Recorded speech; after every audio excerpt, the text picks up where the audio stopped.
di kemudian hari akan berubah lagi. Jadi itu benefitnya juga teman-teman. Ketika kalian mempelajari undang-undangnya dibandingkan PPT-nya, itu kalian lebih agile, lebih dinamis juga terhadap perubahan yang nantinya akan terjadi. Nah, kalian nanti di perlombaan ini satu hal lagi yang perlu saya sampaikan. Di perlombaan itu, ini kan kita saat ini text quiz class ya. Artinya memang kalian dipersiapkan untuk kompetisi sehubungan dengan text quiz. Nah, nanti banyaknya adalah terkait dengan soal-soal sehubungan dengan perpajakan, olimpiade lah, olimpiade perpajakan gitu ya. Yang mana setiap kali saya ikutan, soal-soal yang paling sering muncul adalah soal-soal terkait dengan perubahan-perubahan terbarunya. Jadi bukan soal materi-materi mendasar yang memang sudah dari dulu seperti itu gitu, enggak. Tapi pasti harus selalu ada yang muncul, misalkan PMK ataupun undang-undang yang baru berubah, baru bulan ini berubah, itu biasanya ada yang muncul. Ya gitu. Jadi kalau kalian memang ingin menguasai teks quiz ini sendiri gitu, Olimpiade Pajak itu sendiri, maka kalian harus terlebih dahulu untuk agile, untuk dinamis terkait dengan perubahan perpajakan yang ada saat ini. Nah, caranya gimana? Caranya kalian kiblatnya adalah lihat undang-undang maupun peraturan secara tertulisnya, bukan PPT-nya. Itu ya teman-teman ya. Walaupun nanti 24 nanti akan belajar dari PPT dari dosen dulu, nggak apa-apa kalian perhatikan, tapi kalian sambil dengerin, sambil kalian tahu juga ini ada di pasal berapa, pasal berapa, pasal berapa. Jadi nanti ketika berubah, kalian nggak kaget, kalian nggak harus belajar dari PPT lagi yang setiap tahun mungkin harus berubah tuh PPT ya gitu ya. Kayak gitu teman-teman. Oke, saya izin minum sebentar. Oke. Sebelum saya buka undang-undang ya, em, ini saya pengen tanya sekilas untuk 24. Berarti kalian belum pernah sama sekali ada pembahasan ke arah pajak penghasilan selain PPh Potput yang PPh satu berarti ya, teman-teman. Ada satu anak 24 yang mau volunteer untuk jawab di perkuliahan ya, maksudnya bukan secara pribadi. Iya, Oh ya, sorry, Ilham. iya Kak. Iya, Oh, Ilham selain tuh yang angkatan PPh berapa by the way? 21. Sorry, saya perlu confirm dulu. 24, Kak. Oh, Ilham 24. Oke, Masih 24. siap. Oke, berarti Ilham bisa mewakili teman-teman yang lain. Berarti belum ada sama sekali ya Ilham ya, confirm ya. Betul, Kak. Baru put aja. Outputnya berarti apa aja? 21, PPh 4 ayat 2, 4 ayat 2, 15 gitu-gitu ya. 2, 22. 15, 23, sama 26. Tapi Oke, kalau berarti yang... semua, Oh iya, gitu aja. semua output berarti ya. Oke. Ya, ya ada benernya sih output duluan sih itu it's a good thing sih sebenarnya. Oke. Sebentar saya buka dulu undang-undangnya. Oke. Jadi mungkin saya juga di kelas kalau di kelasnya TQC ya. Oke, saya jelaskan lagi teman-teman untuk Anda di sini termasuk Ilham juga ya. Jadi kurikulum saya dan Kak Zaki untuk yang kelas TQC itu kita terbagi dengan dari kelas pengayaan dan kelas pembahasan soal biasanya. Tapi itu tahun lalu ya. Tapi pembahasan soal ini mulai sedikit banyak kita merge ke pengayaan. Jadi pengayaan maksudnya gimana? Jadi tentu TQC itu hadir kalau kelas yang seperti ininya ya, itu hadir untuk mempersiapkan kalian secara generalnya dulu terkait dengan pengetahuan perpajakannya. Termasuk dalam hal ini yang saya sampaikan kepada tim apa TC Kostaf gitu ya, bahwa memang saya ingin buka TQC ini untuk angkatan yang bahkan baru juga yaitu 24 dan 23 gitu. Dulu saya itu kalau mau masuk TQC itu harus udah tahun kedua atau tahun ketiga minimal. Jadi tahun pertama tuh nggak boleh untuk ikutan TQC. Tapi cuman dari semenjak saya dan Kazaki yang masuk di TQC, saya coba bantu rubah untuk kebijakan tersebut. Nah, ini kalian jadinya akan saya bahas. Nah, itu itu jadi itu adalah kurikulum wajib dari kita. Memang tetap akan ada pengayaan. Tapi kalau misalnya memang ada lomba-lomba dalam waktu dekat, biasanya juga kita akan improvisasi lah gitu kepada arah yang mungkin lebih teknis untuk melihat persoalan. Tetapi kalau misalnya saya langsung bahas soal, tapi kalian angkatan 24 aja belum buka PPH PPH badan, kan nanti sulit juga, rumit juga. Jadi mungkin untuk angkatan 23 yang sudah tahu apa sudah ada PPH UP dan PPH badan, saya tetap meminta untuk ikut refreshment ya, gitu ya. Tolong koreksi saya juga in case misalnya saya ada yang salah. Ya, kalian boleh vokal di sini. Ini kita kelas vokal ya, bukan vokalnya ya, tapi kelas untuk kalian bisa menyampaikan.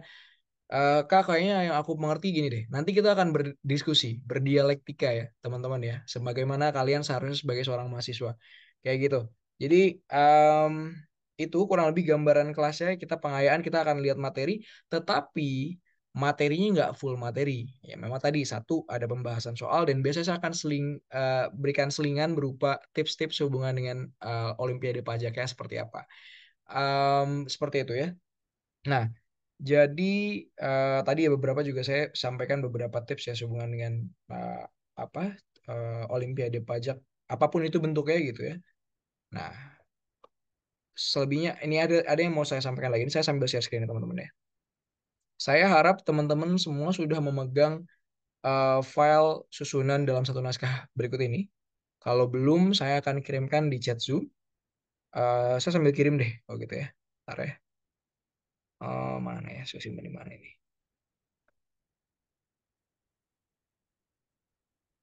Oke.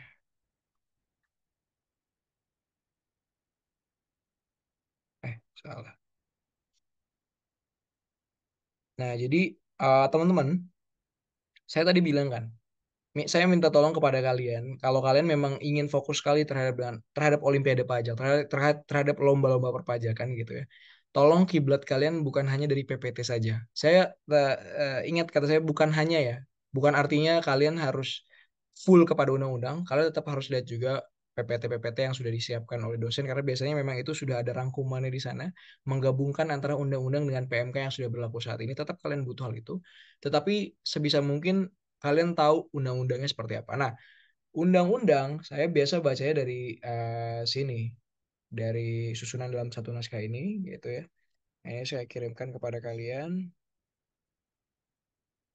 Nah, itu mohon disimpan untuk yang belum memiliki, gitu ya. Nah, atau bisa juga kalian buka beberapa situs yang memang sedari dulu saya sudah gunakan. Contoh misal memang dulu Ortex atau perpajakan.ddtc use every available materials yang mungkin bisa kalian temukan di luar sana. Tetapi apapun itu bentuknya gitu ya. Kalau undang-undang saya biasa buka langsung dari PDF seperti ini. Ini terbitan dari DDTC kebetulan memang dan ini sifatnya adalah susunan dalam satu naskah. Artinya dia menggabungkan antara undang-undang kalau misalnya undang-undang PPH gitu ya. Dia ada beberapa kali perubahan gitu ya. Nah, ini kelihatan nggak di sini? Nah, ini perubahannya. Perubahan pertama, perubahan kedua, perubahan ketiga, tapi digabung sama dia semua, dirangkum. Pokoknya pasal satu sampai pasal terakhir kira-kira ini sesuai dengan perubahan dari awal sampai perubahan terakhir. Kayak gitu. Nah, ini susunan dalam satu naskahnya. Kalian bisa akses juga kalau misalnya apa di internet ada Ortex apa peraturan.ortex saya lupa ya namanya, tapi Ortex peraturan atau misalnya perpajakan dari DTC atau apapun itu gitu ya. Tetap kalau saya bahkan saya subscribe ke text base-nya Ortex. Jadi itu aplikasi desktop, basisnya di laptopnya gitu ya. Dan itu saya selalu update peraturan yang terbaru apa. Gitu. Jadi saya selalu lihat yang baru muncul di minggu ini apa, biasanya hari Senin saya baca seperti itu. Nah, supaya saya lebih agile dan lebih dinamis juga terkait dengan perubahan yang ada. Dari itu saya lakukan sedari dulu ketika saya kuliah. Saya dulu disebutnya sering baca PMK. Sebenarnya bukan karena saya suka baca PMK, teman-teman. Tapi karena saya nggak ngerti kalau cuma baca undang-undangnya doang nih. Kayak let's see inilah contoh yang menjadi subjek pajak adalah orang pribadi, warisan, badan, bentuk usaha tetap. Apakah kalian akan mengerti hanya dengan baca ini saja? Oke, kalian baca ayat berikutnya. Subjek pajak orang pribadi adalah yang sekian, sekian, sekian. Bertempat tinggal di Indonesia. Kalau misalnya kalian langsung telan mentah-mentah bertempat tinggal di Indonesia, ini saya kasih contoh aja ya itu kan bisa apapun itu ya. Tempat tinggal ini apa? Mungkin kalian mempertanyakan itu ya. Nah, itu dijawabnya lagi di PMK. Nah, jadi saya tuh kadang kalau misalnya ada pertanyaan, saya baca lagi PMK. Nah, dulu kebetulan memang saya punya direktorinya juga. Jadi ada semacam kaset gitu dari Ortex. Ketika saya buka kasetnya gitu ya, itu ketika misalnya, let's say pasal 2 Undang-Undang PPH, dia akan mengeluarkan semua PMK yang berhubungan dengan pasal 2 untuk Undang-Undang PPH, termasuk PMK-PMK terkait dengan penjelasan jadi tempat tinggal itu apa sih yang didefinisikan di sini. Nah itu ada dan itu dijelaskan di peraturan turunan kita sebutnya atau peraturan teknis dalam bentuk PMK, Per, apa kalau dulu zaman ini disebutnya KMK, Perdirjen gitu ya. Nah ini peraturan-peraturan teknis inilah yang kemudian nantinya akan menjawab pertanyaan-pertanyaan kita kalau misalnya kita bingung ini tuh sebenarnya apa gitu. Tapi biasanya juga ada juga yang nggak ada peraturan teknisnya, artinya dia memang diinterpretasikan secara general. Ada seperti itu ya teman-teman. Nah, ini saya belum masuk ya. Ini saya cuma tadi cuma kasih contoh doang. Jadi kalau misalnya kalian baca undang-undang ini, jangan expect langsung ngerti apa yang dimaksud dengan uh, diterima atau diperoleh dalam tahun pajak. Definisi tahun pajak aja ada penjelasannya lagi, teman-teman. Gitu. Di sini mungkin dijelaskan secara sekilas gitu ya, tapi dia tidak bisa secara spesifik. Kenapa? Karena memang gaya perundang-undangan Indonesia memang seperti itu. Undang-undang ini dibuat segeneral mungkin terlebih dahulu sebagai landasan, nanti akan dispesifikan lagi di PMK, Per, dan lain sebagainya. Seperti itu. Jadi memang seperti itu layoutnya. Jadi jangan salahkan juga undang-undangnya gitu. Memang seperti itu, kayak gitu. Nah, jadi tadi saya sampaikan kalian bisa lihat dari sini dulu. Kita akan belajar di sini dulu ya, teman-teman ya. Nanti kalau kita ada kebutuhan, biasanya saya langsung cari lagi di internet PMK sehubungan dengan bertempat tinggal di Indonesia, UU PPH, muncul dia pasti. Kayak gitu ya. Oke, itu tips ya. Jadi harapan dan saran saya kepada anak 23 yang sudah lebih paham dan 24 pun yang baru, kita akan belajar dan lihat struktur dari undang-undangnya ya, teman-teman ya. Oke. Kita punya waktu 2 jam dari jam 19.30 tadi, sekitar mungkin ya kalau sekarang 1 jam setengah. Walaupun mungkin saya ingin bahas lebih panjang, tetapi saya paham bahwa ini malam gitu. Jadi kalau misalnya saya panjangan kalian tidur gitu ya. Jadi saya khawatir ke sana juga. Jadi saya akan buat ini sesingkat dan sepadat mungkin, sedaging mungkin gitu ya pembahasannya. Nanti kalau misalnya ada yang ternyata terlalu cepat, terlewat, ataupun ada yang ingin kalian tanyakan, saya memang nanti akan membuka beberapa window, membuka beberapa kesempatan untuk bertanya gitu ya. Tetapi di luar itu pun kalian silakan chat aja. Kak, aku mau tanya, bilang gitu loh ya. Nanti kalian on mic atau kalian ketik aja di chat ya, kayak gitu ya. Terserah kalian kalian preferensinya seperti apa, kayak gitu. Ya, kita mulai. Mungkin kita berdoa dulu kepada Tuhan Yang Maha Esa ya, untuk masing-masing sesuai dengan agama dan kepercayaan masing-masing. Silakan berdoa mulai.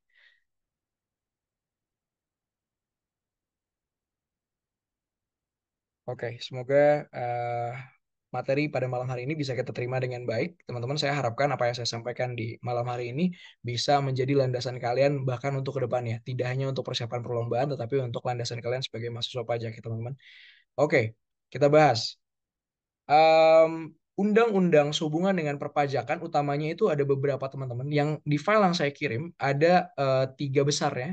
Undang-undang KUP, Undang-undang PPH, dan Undang-undang terkait dengan PPN dan PPNBM gitu ya. Em, kita akan fokus kepada Undang-undang PPH, tetapi tidak semuanya gitu ya. Kita akan bahas secukupnya, tetapi saya akan bahas mungkin sampai dengan pasal-pasal yang ada di pertengahan gitu ya. Selebihnya adalah pasal-pasal yang lebih spesifik nanti di bawah. Kayak gitu. Dan setiap pasal pun akan saya bahas gambarannya, belum langsung masuk ke dalam PMK ya, karena saya ingin mengcover sebagian besar pemahaman general kalian terkait dengan Undang-Undang PPH. Tetapi beberapa hal yang memang mendasar, saya akan jelaskan seperti subjek pajak, objek pajak, dan lain sebagainya, itu saya akan jelaskan secara mungkin lebih mendetail. Seperti itu ya. Nah, untuk Undang-Undang Pajak Penghasilan itu sendiri, gitu ya teman-teman, kalau kalian pernah ya mendengar beberapa kali gitu ya dari pengantar perpajakan atau pengantar hukum pajak gitu ya, undang-undang terkait dengan PPH itu dimulai di Undang-Undang Nomor 7 Tahun 1983. 1983 sesuai yang dijelaskan oleh Prof. Haula mungkin ya di perkuliahan kalian, adalah tahun kita melaksanakan reformasi perpajakan gitu ya. Di mana sejak tahun 1983 tersebut Undang-Undang PPH belum pernah digantikan, tetapi dia diperbaharui. Beda ya teman-teman ya. Jadi kalau kalian lihat bahasanya, dia itu ini singkatannya adalah sebagaimana telah beberapa kali diubah terakhir dengan undang-undang berapa. Jadi maksudnya adalah nanti kalau kalian misalnya lihat undang-undang nanti ada perubahan ke satu, perubahan kedua, perubahan ketiga. Karena memang basis undang-undang yang tetap merujuk kepada Undang-Undang Nomor 7 tahun 1983. Nanti setiap perubahan itu hanya memunculkan pasal-pasal perubahannya. Kurang lebih seperti itu. Nah, itu ya untuk teman-teman yang mungkin saat ini belum terlalu aware terkait dengan bentukan undang-undang itu sendiri. Nah, tapi untuk undang-undang rata-rata seperti itu, KUP juga demikian, PPN juga demikian. Jadi dasar tetap dari Undang-Undang Nomor 7 Tahun 1983. Jadi jangan salah ketika kalian buka Undang-Undang Nomor 7 Tahun 2021 aka HPP, Harmonisasi Peraturan Pajak, langsung kepada filenya gitu ya, bukan kepada undang-undang dalam apa susunan dalam satu naskahnya gitu ya, misalnya rangkumannya. Maka kalian mungkin akan melihat pasal-pasalnya itu kelongkap-longkap. Jadi tiba-tiba pertama itu jelasinnya pasal, langsung pasal 2, kemudian langsung pasal 4. pasal 5, terus loncat lagi pasal 10. Karena dia sifatnya apa? Update. Jadi dia hanya merubah yang akan diubah. Nah, gimana kalau mau tahu yang bagus ya, Kak? Baca dulu dari Undang-Undang Nomor 7 tahun 83 kalau kalian ada waktu. Kalau kalian ada kesenggangan, kalau kalian penasaran, saya sarankan sekali baca dulu dari Nomor 7 tahun 1983. Pemerintah tahun 83 menentukan Undang-Undang PPH seperti apa sih? Nanti kalian baca lagi perubahan satu. Oh, yang dirubah itu ini. Perubahan kedua, oh ternyata yang dirubah tarifnya. Perubahan ketiga, oh ternyata ada yang diperluas objeknya. Kayak gitu. Gak perlu dihafal, yang penting kalian tahu aja. Nah, sama dengan yang ini, saat ini sudah dipermudah, ada dalam bentuk susunan dalam satu naskah. Maksudnya dari perubahan-perubahan tadi dipersingkat, pokoknya ini yang paling update semuanya gitu ya. Dan ini yang bisa dirujuk untuk saat ini gitu ya. Nah, um, Undang-Undang PPH terdiri dari berapa bab nih ya? Berarti dari 9 bab gitu ya. Ketentuan umum, subjek pajak, objek pajak, cara menghitung pajak, pelunasan pajak, perhitungan pajak pada akhir tahun, dan bawahnya ketentuan lain-lain. Yang akan kita bahas mungkin kita kejar bab 1 sampai bab 6 ya. Karena sekilas aja sih saya bawahnya kita bisa lewat dulu gitu ya teman-teman ya. Saya izin minum sebentar. Oke, saya akan perkenalkan kalian dengan uh, bentukan dari Undang-Undang PPH itu sendiri gitu ya. Jadi bintang-bintang ini artinya menandakan dia adalah perubahan keberapa. Ini kalau bintang 2 ada penjelasan di sini, maka dia perubahan kedua, dia dirubah pada Undang-Undang Nomor 10 tahun 1994, tapi ini yang berlaku dan ini belum pernah dirubah lagi sampai dengan Undang-Undang HPP sekalipun. Gitu ya. Nah, pasal 1 dia hanya menjelaskan ketentuan umum saja bahwa ini penting ya, ini saya perlu jelaskan. Apa itu pajak penghasilan? Pajak penghasilan sesuai namanya adalah pemajakan yang dikenakan atas suatu penghasilan. Nanti muncul pertanyaan di kalian. Kak, pajak itu apa? Satu, penghasilan itu apa? Kalau terkait pajak itu apa, dijawabnya di sisi akademis. Seharusnya mungkin kalian lebih banyaknya nanti akan lihat di pengantar perpajakan waktu semester 1 kemarin gitu ya. Definisi pajak berdasarkan para ini. Tapi pajak di Indonesia hanya diatur di Undang-Undang Dasar sepengetahuan saya terkait dengan bahwa pajak adalah dan ini yang yang tidak memberikan manfaat langsung yang diatur oleh undang-undang dan sebagainya. Saya lupa lupa ingat juga gitu ya. Itu pajak. Kalian mahasiswa pajak, seharusnya saya nggak terlalu bahas lebih dalam. Terkait penghasilan, ini yang nanti akan dijelaskan dalam pasal-pasal di bawah. Apa itu penghasilan? Dan ketika digabung, pajak penghasilan sebagai suatu frasa, maka dia adalah suatu pemajakan atas penghasilan tersebut, yang nantinya juga di dalam undang-undang ini akan dijelaskan caranya bagaimana untuk menghitung pajak ya, untuk melaksanakan perpajakannya, ketentuan-ketentuannya, fasilitas-fasilitas, dan lain sebagainya. Gitu ya.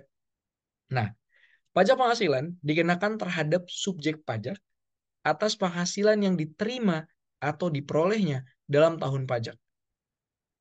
Pasal 1 utamanya adalah di eh, kalimat ini, tahun pajak. Jadi pasal 1 menjelaskan bahwa pengenaan pajak penghasilan dikenakan atas suatu periode tertutup. Nah, bahasa periode tertutup maksudnya apa gitu ya? Periode tertutup maksudnya ada batasannya, yaitu dalam suatu periode tertentu. Sama seperti akuntansi. Sama seperti kalian di DDA 1, bahwa akuntansi itu memang prinsipnya going concern, melihatnya bahwa usaha tersebut akan terus berjalan sampai kiamat gitu ya. Tetapi pelaporannya dibatasi pada suatu periode tertentu. Periode yang berakhir pada 31 Desember contohnya seperti itu ya. Periode laporan laba rugi periode Januari sampai dengan Desember kayak gitu. Nah, pajak penghasilan pun demikian.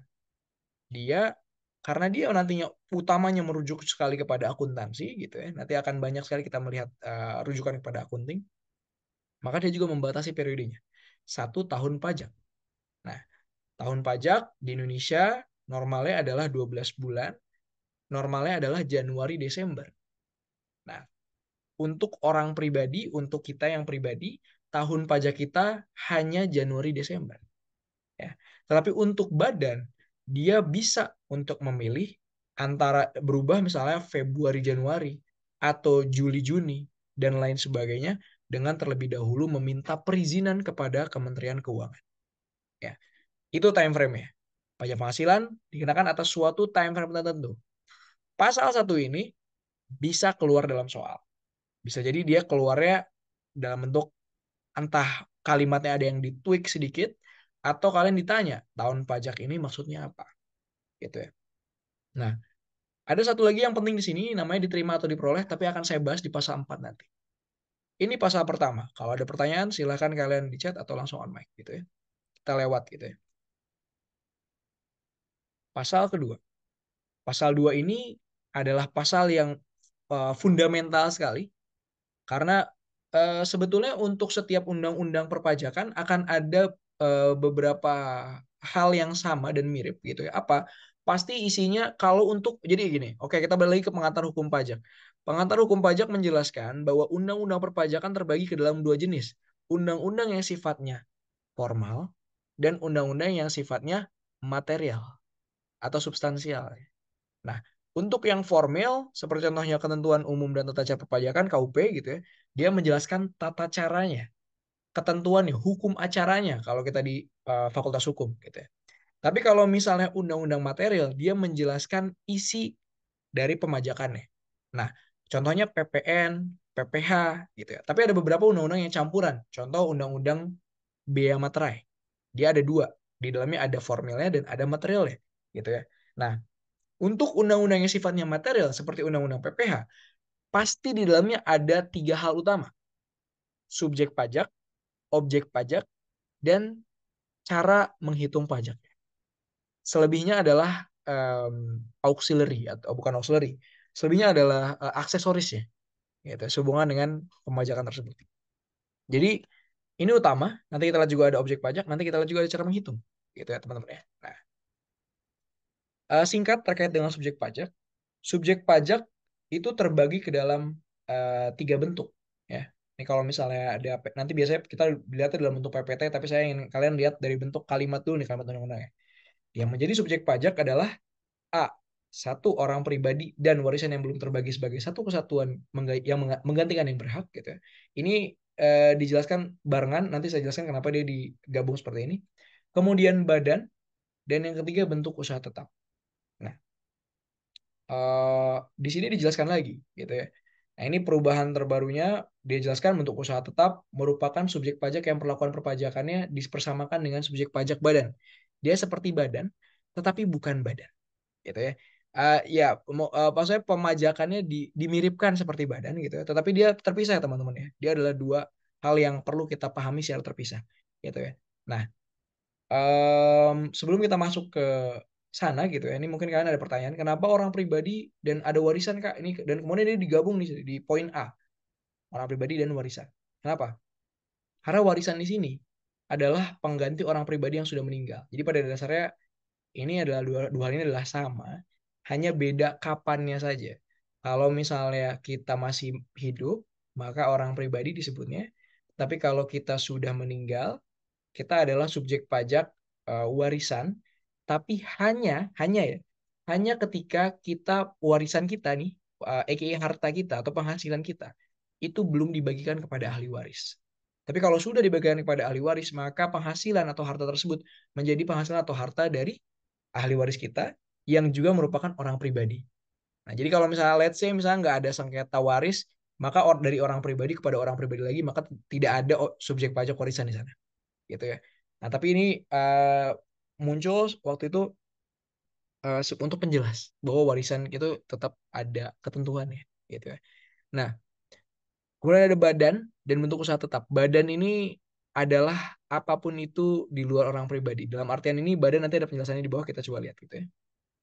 Nah, pertama, subjek pajak untuk pajak penghasilan ya. Jadi kalau kalian baca subjek pajak berarti subjek pajak pajak penghasilan ya. Jadi bukan subjek pajak secara umum, subjek pajak penghasilan itu dibedakan menjadi subjek pajak dalam negeri dan subjek pajak luar negeri. Yang perlu kalian ketahui, ini tidak dibedakan berdasarkan, let's say, kalian jangan ngebayangin ini sebagai suatu peta, bukan. Ya. Tetapi ada suatu kondisi-kondisi yang menjelaskan apakah dia SPDN dalam negeri atau dia SPLN luar negeri. Gitu ya.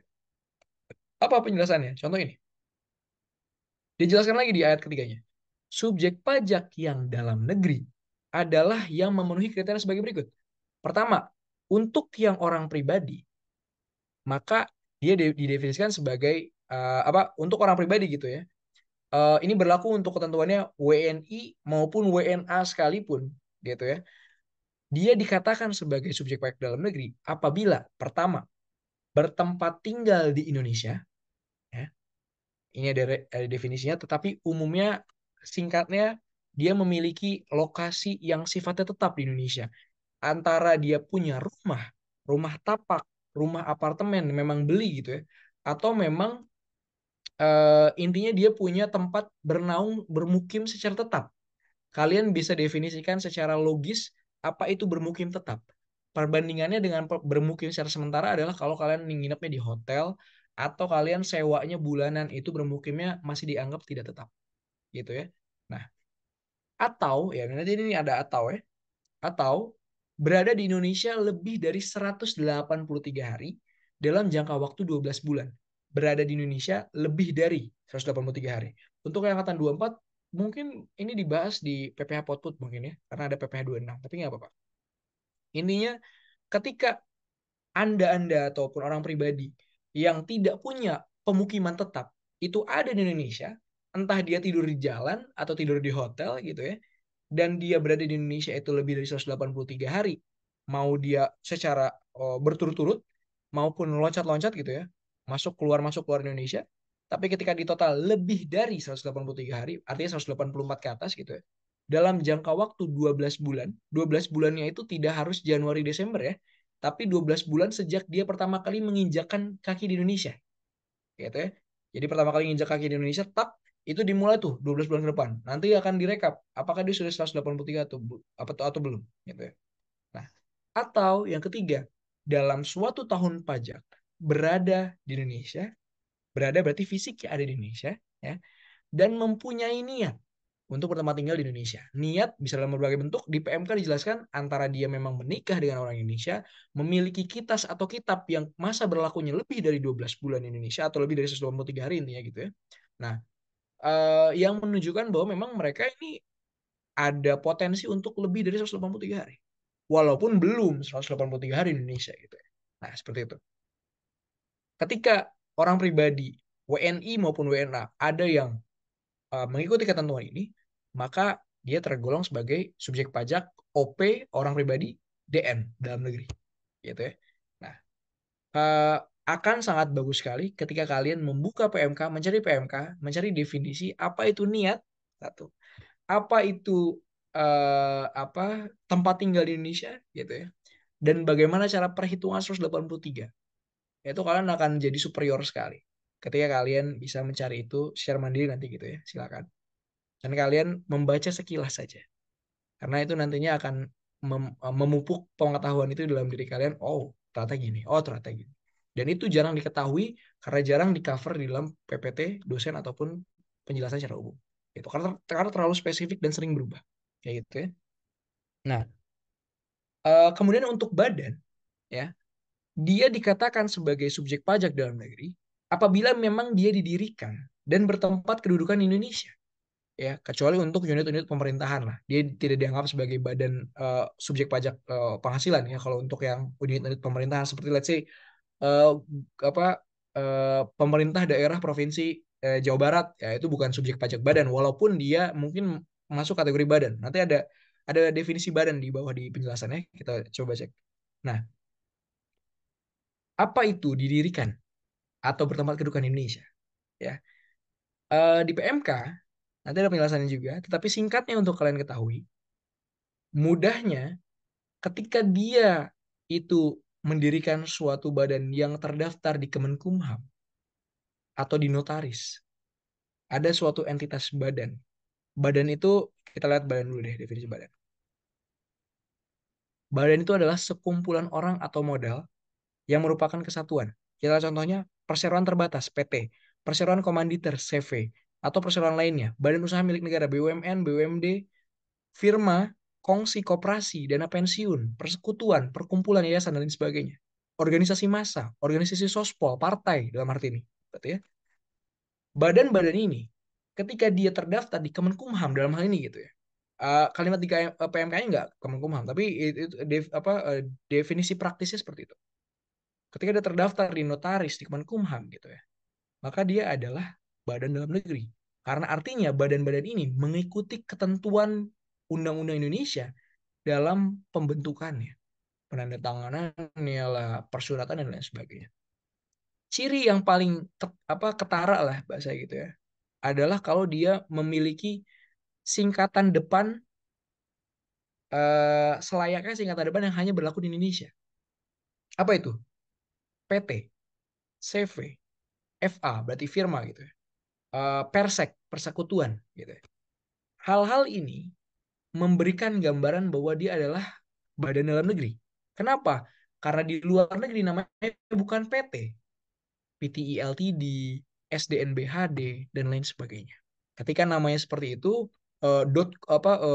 misalnya Google Corporation Corp gitu ya, atau PVT Ltd Private Limited dan lain sebagainya. Itu nama-nama yang selain PT gitu ya, selain PT CV Firma, maka itu adalah subjek pajak luar negeri, gitu ya. Nah, itu gampang dan mudahnya. Jadi ketika kalian melihat nama suatu badan atau suatu entitas, kalian seharusnya sudah bisa menentukan yang mana yang badan DN dan mana badan LN dari namanya doang, tanpa perlu melihat persuratan mereka, gitu ya. Nah, itu badan. Em, Kemudian warisan yang belum terbagi itu udah pasti subjek pajak dalam negeri. Ya. Nah, perbedaannya apa dengan SPLN, subjek pajak luar negeri? Nah, subjek pajak luar negeri adalah balikannya, gitu ya.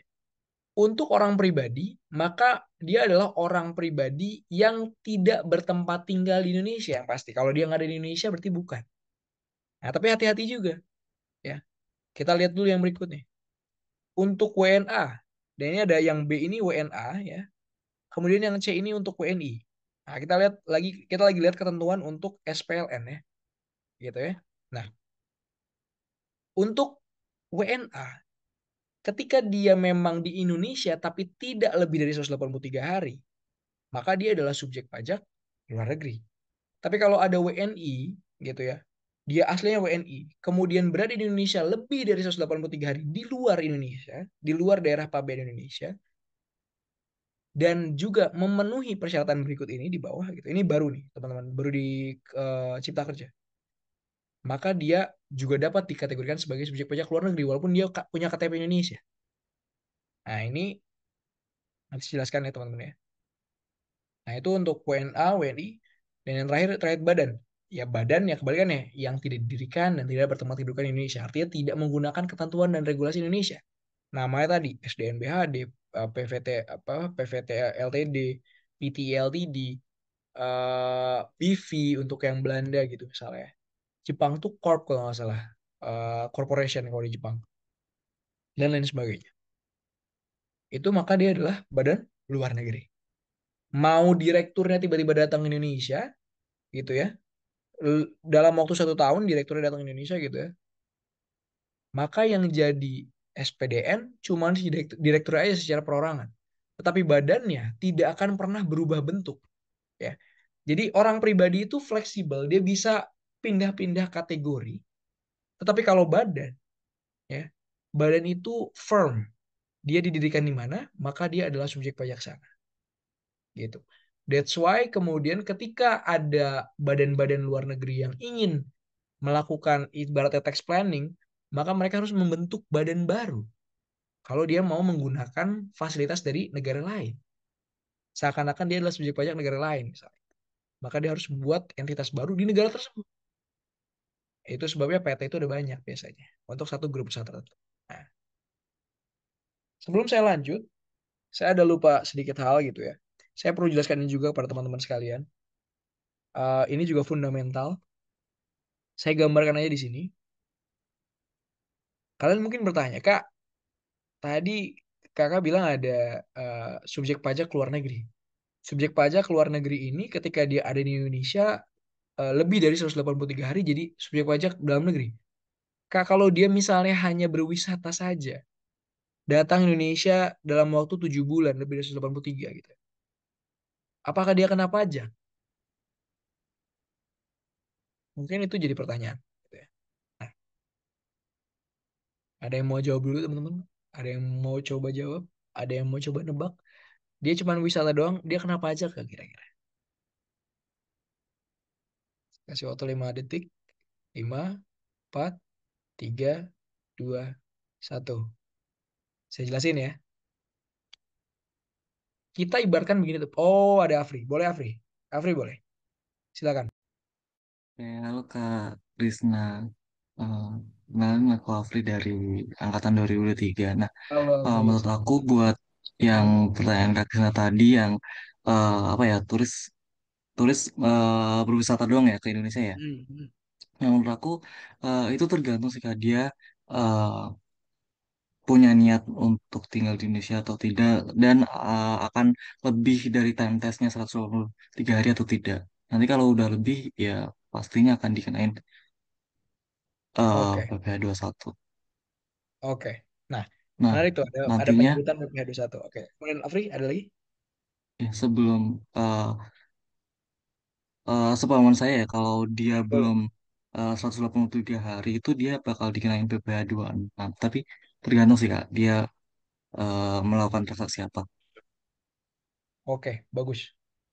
eh itu Afri. Oke. Terima kasih Afri ya. Saya suka sekali. Saya suka sekali kalau saya sedang menjelaskan ada yang ingin ikut serta juga dalam pembahasannya. Terima kasih Afri. Nanti kalau misalnya saya ada pertanyaan lagi, kamu masih boleh untuk on mic lagi ya. Saya bantu jelaskan. Terima kasih tadi pembahasannya betul sekali gitu ya. Jadi pertama betul, dia tergantung. Turis itu tergantung karena dia WNA berarti kan. Tergantung apakah dia lewat time test atau tidak. Tadi ada penyebutan 2126 ya. PPh output untuk yang 24 juga harusnya udah lebih juga sudah pernah dengar ya. Ya itu benar, ada perbandingan di sana. Tetapi sebelum ke sana teman-teman, ya, saya perlu memberikan fundamental yang clear dulu kepada kalian. Saya kasih kalian gambar. Ini harusnya bulat ya. Ini bull's eyes misalnya ya. Ini untuk orang kirim panahan misalnya ya. Nah, ini misalnya poinnya biasanya 0, ini biasanya mungkin 50, ini 80, ini 100. Let's see. Kalian punya bullseye ini, ya. Anggaplah, teman-teman, ya. Subjek pajak SP adalah bullseye ini, ya. Kemudian di lain sisi ada seorang pemanah, dia membawa panahan, gitu ya. Nah, anggap ini adalah undang-undang PPh atau otoritas DJP atau negara dalam hal ini yang sedang mengeker, membidik, ya. Yang dibidik dalam pemajakan ini panah ini adalah pajak ini. Dalam ini PPh lah ya, PPh lah biar lebih lebih relevan. Tapi pajak secara umum lah gitu. Kita sedang bicara undang-undang material gitu. Kalau ada subjek pajak, biasanya nanti ada objek pajak. Tapi kita nggak perlu masuk dulu objek pajak deh, gitu ya. Kita kembali dulu ke dalam dasarnya. Mungkin entah Mbak Neni ataupun Mbak Wena atau Prof. Paulo sudah sampaikan ini. Tapi untuk seseorang dikenakan, sorry, untuk seseorang dikenakan pemajakan, dia harus memenuhi persyaratan subjektif dan objektif. Ada dua ya, subjektif dan objektif. Makanya dia di undang-undang material ada S dan ada O, ada subjek dan ada objek. Ya, kenapa?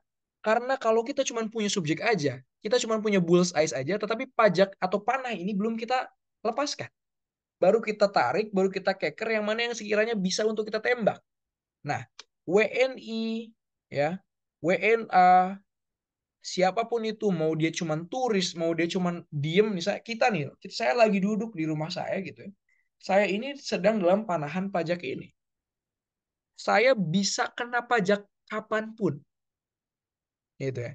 Karena memang saya sudah ada di dalam targetnya, gitu ya. Nah, untuk yang non subjek pajak, contoh tadi misalnya pemerintahan, kita sebutnya apa? Pemda misalnya. Ini non non non subjek pajak misalnya. Pemda ini di luar bullseye-nya.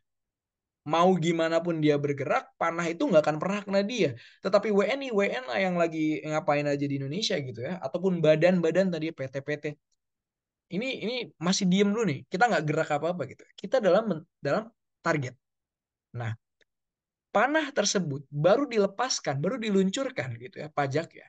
Ketika terjadi apa? Ketika terjadinya persyaratan objektif. Dalam Undang-Undang PPH, nanti kita beda lagi kalau di PPH, nanti kita bahas mungkin di 2 minggu lagi gitu terkait PPH-nya.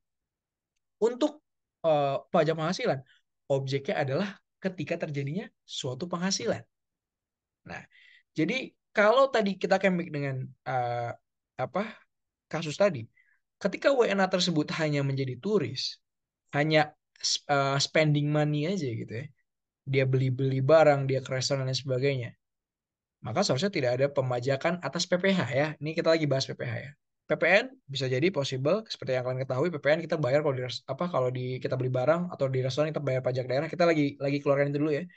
Untuk PPH, ketika dia belum memiliki penghasilan di Indonesia yang terkategorikan sebagai objek pajak di Undang-Undang PPH, maka dia tidak terkena pajak di Indonesia. Mau dia 183 hari sekalipun. Ya. Jadi dia cuma datang Indonesia, duduk-duduk di pantai selama 7 bulan, let's say. Dia camping dong 7 bulan tuh di Indonesia. Dia nggak akan kena pajak penghasilan PPH gitu ya. Selagi dia memang tidak menimbulkan suatu penghasilan. Nanti kita lihat di pasal 4 penghasilan itu apa. Gitu ya. Nah, jadi itu yang perlu kalian ketahui. Itu yang menjadi fundamental kalian. Jadi ketika saya jelaskan subjek pajak, kalian jangan berpikir oh, langsung semuanya kena pajak. Enggak. Ya. Dan itu yang perlu seringkali diedukasikan bahkan utamanya untuk orang-orang non pajak dan ya terutama untuk kalian yang mahasiswa pajak gitu ya. Itu. Jadi subjek pajak plus objek pajak ini yang nantinya akan kemudian melesatkan panah tersebut untuk dia terkena kewajiban pajak. Nah, gitu ya. Itu. Kalau ada pertanyaan silakan. Saya harap penjelasan saya sudah lumayan clear terkait dengan tadi ya. Nah, kita lanjutkan lagi. Nah, jadi tadi ada SPDN, ada SPLN gitu ya, dan ada yang namanya bentuk usaha tetap. Bentuk usaha tetap masuk ke dalam kategori pemajakan internasional. Nanti kita akan bahas di akhir-akhir kita TQC ya, harusnya gitu ya. Untuk teman-teman, kita akan bahas yang domestik dulu. Tapi intinya bentuk usaha tetap adalah suatu pendefinisian atas hal-hal yang selain orang pribadi dan selain badan tadi, tetapi ternyata dia memiliki penghasilan di Indonesia. Dia menimbulkan penghasilan gitu ya. Jadi ini ada pertanyaan mungkin dari pemerintah saat itu. Oke, bos. Dia ada kita kalau ada kewajiban pajak itu harus ada S dan O. Dia ada O-nya, tapi S-nya kita bingung gitu ya. Let's say kita misalnya S-nya kita bingung gitu ya. Masalahnya kenapa? Disebut orang pribadi dia bukan karena dia adalah suatu badan, tetapi disebut badan ya. Dia ini misalnya ada beberapa kategorisasi. Badannya misalnya dia bukan badan Indonesia, bukan PT gitu. Dia misalnya badan dari Singapura. Tapi masalahnya badan dari Singapura ini pun ketika di masuk ke Indonesia gitu ya, itu dia let's say bukan apa uh, kita bisa bilangnya tidak secara aktif dia kemudian memiliki perwakilan di Indonesia dan lain sebagainya gitu ya. Jadi oke, penjelasan saya kenapa saya saat berbelit ini karena saya khawatir kalian misinterpretasi dengan apa yang saya sampaikan. Oke, kita kita stop di sana ya. Intinya adalah pemerintah saat itu bingung ini tidak terkategorikan sebagai badan atau sebagai orang pribadi, tapi kita butuh penentuan subjeknya. Dari sanalah kemudian dia memunculkan suatu kategorisasi subjek yang baru, yaitu bentuk usaha tetap untuk memajaki yang cuma ada objeknya doang tadi. Intinya singkatnya seperti itu. Ya. Nah, itu kekuasaan pemerintah lah. Gitu. Tetapi itu juga kemudian diadopsi juga oleh peraturan internasional. Jadi masing-masing negara pun punya bentuk usaha tetap ini. Dalam bahasa Inggris kita sebutnya permanent establishment. Ya. Nah, bentar saya minum sebentar.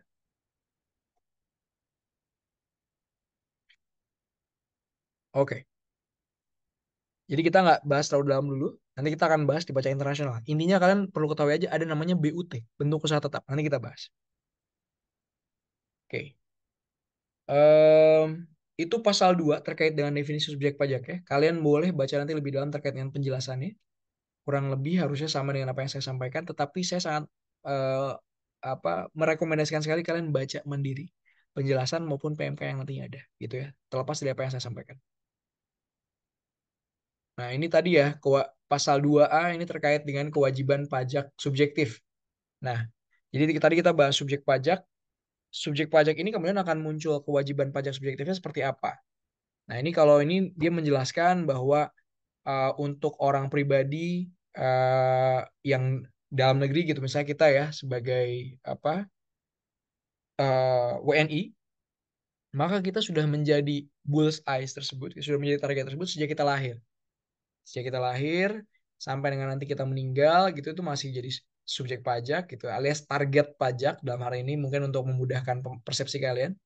Atau untuk misalkan WNI untuk WNA ya selagi dia ada di Indonesia atau selagi dia punya niat untuk tinggal di Indonesia, maka selama itu juga dia akan selalu menjadi target pemajakan Indonesia gitu ya. Nah, untuk badan sejak dia didirikan.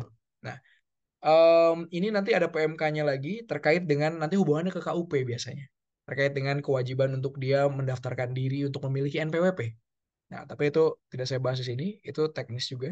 Silakan kalau kalian mau baca secara mandiri. Seperti itu.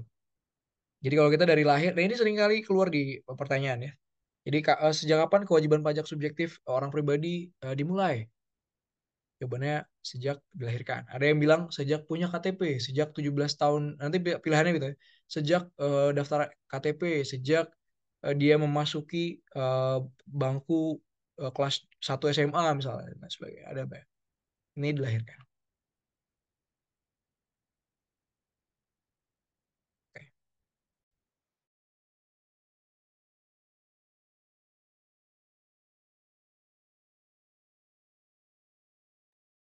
Oke. Itu pasal 2A. Pasal 3 ini untuk non subjek pajak tadi yang saya bilang di luar bull's eyes.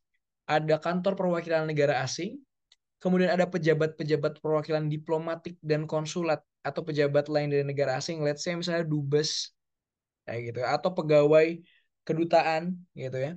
Nah, tetapi ada kategorisasinya dengan syarat, lihat teman-teman, bukan WNI dan di Indonesia tidak menerima atau memperoleh penghasilan di luar jabatan atau pekerjaannya selain gaji dia sebagai dubes. Nah, misalnya ternyata dia jadi dubes terus dia ngajar bahasa Inggris juga di Indonesia. Itu dia langsung jadi subjek pajak. Tetapi hanya atas penghasilan dari mengajar les aja. Betul. Ini juga ada peraturan PMK-nya nih. Jadi untuk menjelaskan dia kayak gimana sih untuk pejabat perwakilan yang non subjek pajak itu apa definisi lebih clear-nya gitu ya. Itu ada PMK-nya juga. Gitu. Nah, serta negara bersangkutan memberikan perlakuan timbal balik. Biasanya memang di perjanjian internasional seringkali seperti ini. Jadi setiap pejabat diplomatik itu pasti memiliki perlakuan-perlakuan khusus seperti misalnya teritori ekstraterestrial ya itu untuk wilayah kedutaannya, kemudian imunitas dan sebagainya itu biasanya kita belajar di PKN dulu ya ketika di SMA atau SMP. Nah, salah satunya adalah ini terkait dengan pembebasan pajak kayak gitu. Nah, kemudian organisasi-organisasi internasional, WHO dan lain sebagainya, UNESCO, pejabat-pejabat perwakilan organisasi internasional tersebut ya dengan syarat bukan WNI dan tidak menjalankan usaha juga gitu seperti yang tadi kedutaan. Nah, organisasi internasional yang tidak termasuk subjek pajak ditetapkan dalam keputusan Menteri Keuangan. Iya, jadi ada PMK-nya lagi untuk menjelaskan apa aja organisasi internasionalnya itu. Gitu ya. Itu pasal 3. Pasal terkait subjek pajak tadi kita sudah selesai gitu ya. Lebih banyaknya di PMK-nya. Detail seperti apa. Sebelum saya masuk, ada pertanyaan dulu, teman-teman. Saya kasih window untuk ada yang mau bertanya. Sebelum kita masuk ke objek pajak, terkait subjek tadi. Kalau kalian masih rada ngawang, itu wajar. Karena memang kita cuma baca undang-undangnya doang. Kita belum baca yang secara teknisnya seperti apa. Gitu ya. Tapi kalau ada pertanyaan dulu, kalau kalian mau nanya yang teknis pun, saya akan jawab. Ada? Saya kasih 5, 4, 3, 2, 1. Oke, back to materi. Eh Kita mulai di objek pajak sekarang. Ini oke, sebelum kita masuk sini ya, kita akan lihat sebelum ini panjang sekali pasalnya ya. Kalau kalian ini panjang banget ya, termasuk penjelasannya. Tetapi saya ingin kalian tahu strukturnya dulu aja. Dalam pasal 4 sebagai objek pajak gitu, pasal 4.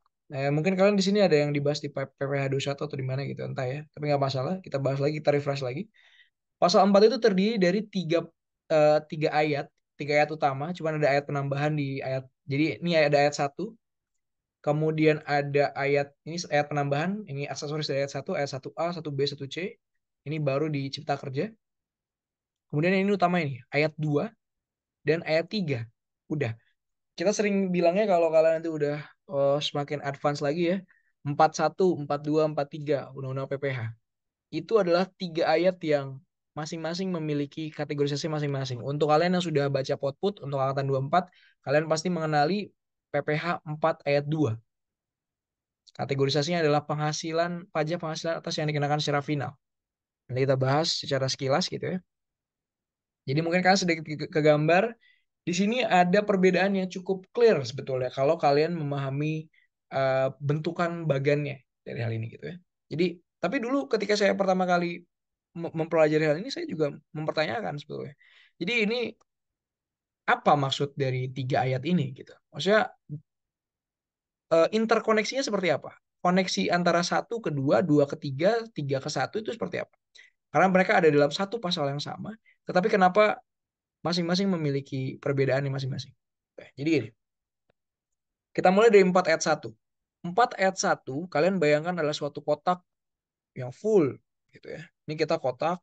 Nah, 4 ayat 1 eh membahas terkait ini, sorry, saya pakai warna aja deh. 4 ayat 1 membahas apa itu penghasilan. Saya singkat PH. Dia mendefinisikan terlebih dahulu apa itu yang dikategorikan sebagai penghasilan. Penghasilan secara umum. Dia akan menjelaskan di 4 ayat 1, dia akan menjelaskan semua yang termasuk penghasilan, termasuk contoh-contohnya gitu ya. Itu semuanya. Nah, kemudian ada 4 ayat 2. 4 ayat 2, anggaplah ada satu diagram Venn di sini, ada suatu bulatan lingkaran. Ini 42. Dia ada di dalam lingkup 4 ayat 1, tetapi dia fokus untuk membahas yang sifatnya final. Jadi dia terpisah, tetapi masih satu definisi dengan penghasilan yang diatur di 4 ayat 1. Nah, kemudian ada bulatan kedua di kotak ini, yaitu 4 ayat 3. Untuk yang non objek pajak. Nah, jadi untuk 4 ayat 3, dia akan menjelaskan mana saja penghasilan-penghasilan. Sebagaimana yang dijelaskan di 4 ayat 1, apa itu definisi penghasilan gitu. Tetapi mana sih yang dia itu penghasilan, tapi dia itu penghasilan yang non objek pajak. Nah, jadi pasal 4 ini lebih tepatnya gitu ya. Nanti pasal bab objek pajak itu kan ada beberapa pasal ya.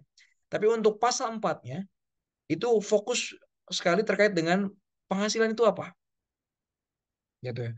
Didefinisikan dulu di 4 ayat 1, kemudian dipisahkan di 4 ayat 2 ada beberapa yang sifatnya khusus, dan di 4 3 dijelaskan bahwa tidak semuanya itu objek pajak, ada yang non objek pajak sebagai berikut. Di luar dari yang dijelaskan di 4 ayat 3 dan di 4 ayat 2 gitu, di luar dari dijelaskan di sana, maka dia adalah objek pajak. Gitu ya. Jadi dia sifatnya terbuka sekali. Apapun itu yang memenuhi definisi dari penghasilan gitu ya. uh, di luar dari yang dikecualikan, maka dia adalah penghasilan. Jadi tidak bisa kita kemudian mengupayakan atas suatu hal yang mungkin baru untuk seakan-akan dia bukan penghasilan. Contoh apa? Dulu ada yang berpikiran bahwa kripto itu adalah hal yang baru. Seharusnya kripto tidak dikenakan pajak karena undang-undang belum mengarah kepada hal tersebut. Dulu ada mosi seperti tersebut, tapi di luar dari mahasiswa pajak ya. Karena kalau mahasiswa pajak sudah pasti paham. Ada betulnya secara logika. Karena seharusnya pajak tersebut itu adalah pajak adalah suatu pungutan yang diberlakukan melalui undang-undang, ya kan? Jadi bagi sebagian pihak, kalau dia nggak ada undang-undang pajak kripto, maka tidak ada kena pajak. Tapi kalau kita untuk mahasiswa pajak, tentu kita tahu bahwa itu salah. Kenapa? Karena undang-undang PPH mengatur secara luas terkait definisi penghasilan. Salah satunya adalah, nanti kita akan bahas penghasilannya gitu ya. Tapi intinya adalah tambahan kemampuan ekonomis. Dia misalnya punya penghasilan dari kripto, dia kemudian dapat uang, bisa dicairkan kemudian dapat uang, dia dapat manfaat dari sana. Kemudian dia ternyata masuk ke dalam kategori penghasilan sebagaimana yang dijelaskan dalam definisi penghasilan yang diatur dalam pasal 4 ini. Ya maka dia adalah objek pajak. Tetapi terkait cara menghitungnya, gitu ya, itu yang kemudian seharusnya kita pertanyakan. Nah, selagi dia tidak dijelaskan cara menghitungnya, maka dia akan jatuh kepada bracket perhitungan umum kita sebutnya.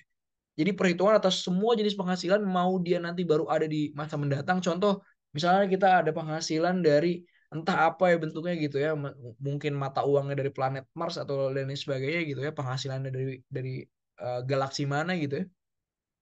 Selagi dia memenuhi kategori filosofisnya, maka dia akan dihitung sebagaimana pajak secara umum gitu ya. Sebaru apapun kategorisasinya.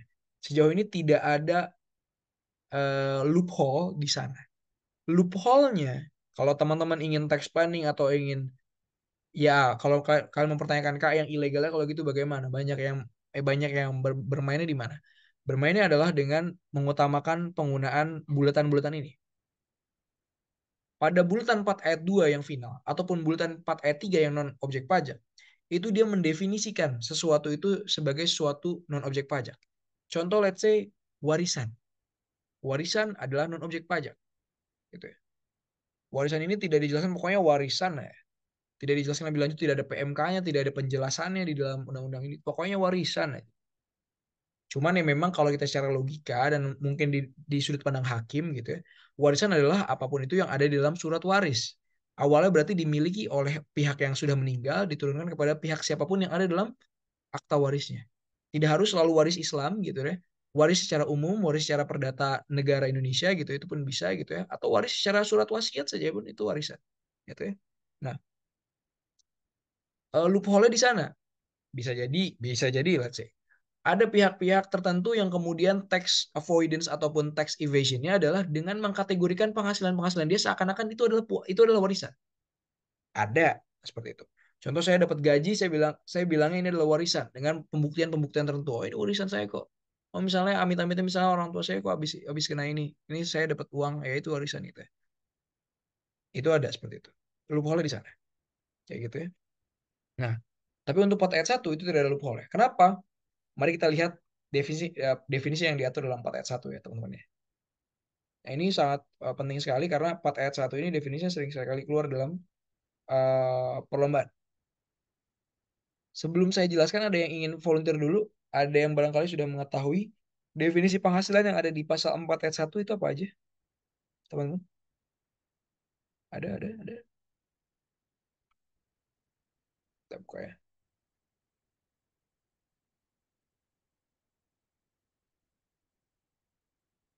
Oke. Oke. Hmm. Oke. Saya kasih tebak-tebakan dulu deh. Jangan deh. Ini. Pasal 4 ayat 1, utamanya adalah di yang kalimat ininya. Setelahnya, ini kan ada kata termasuk ya.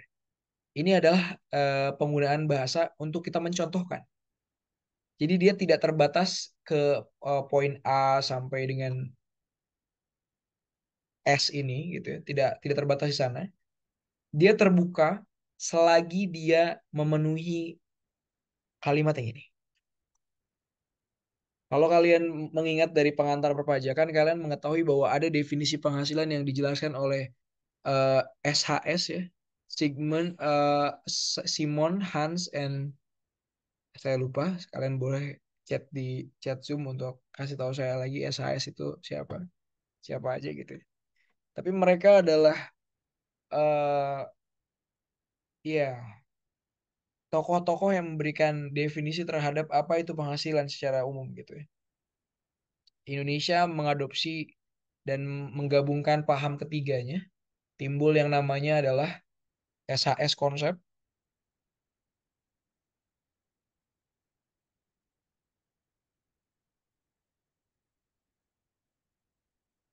yang mana konsep ini utamanya terbagi ke dalam beberapa kategori penghasilan. Mungkin bukan kategori kali ya kita sebut ya. Faktor-faktor pendefinisian penghasilan. Apa itu? Jadi gini, yang menjadi objek pajak adalah penghasilan. Stop di sana. Yaitu, yaitu ini akan menjelaskan apa itu penghasilan. Ya, saya akan saya bisa highlight ya.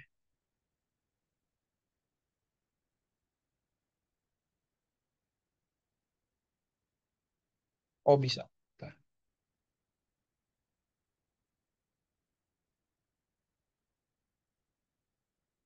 Bentar, bentar.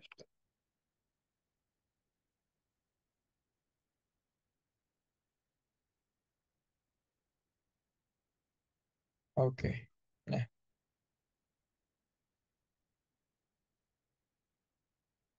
oke, ini saya akan kasih beberapa warna ya. Yang pertama, penghasilan didefinisikan ke dalam beberapa faktor. Pertama, setiap tambahan kemampuan ekonomis. Satu.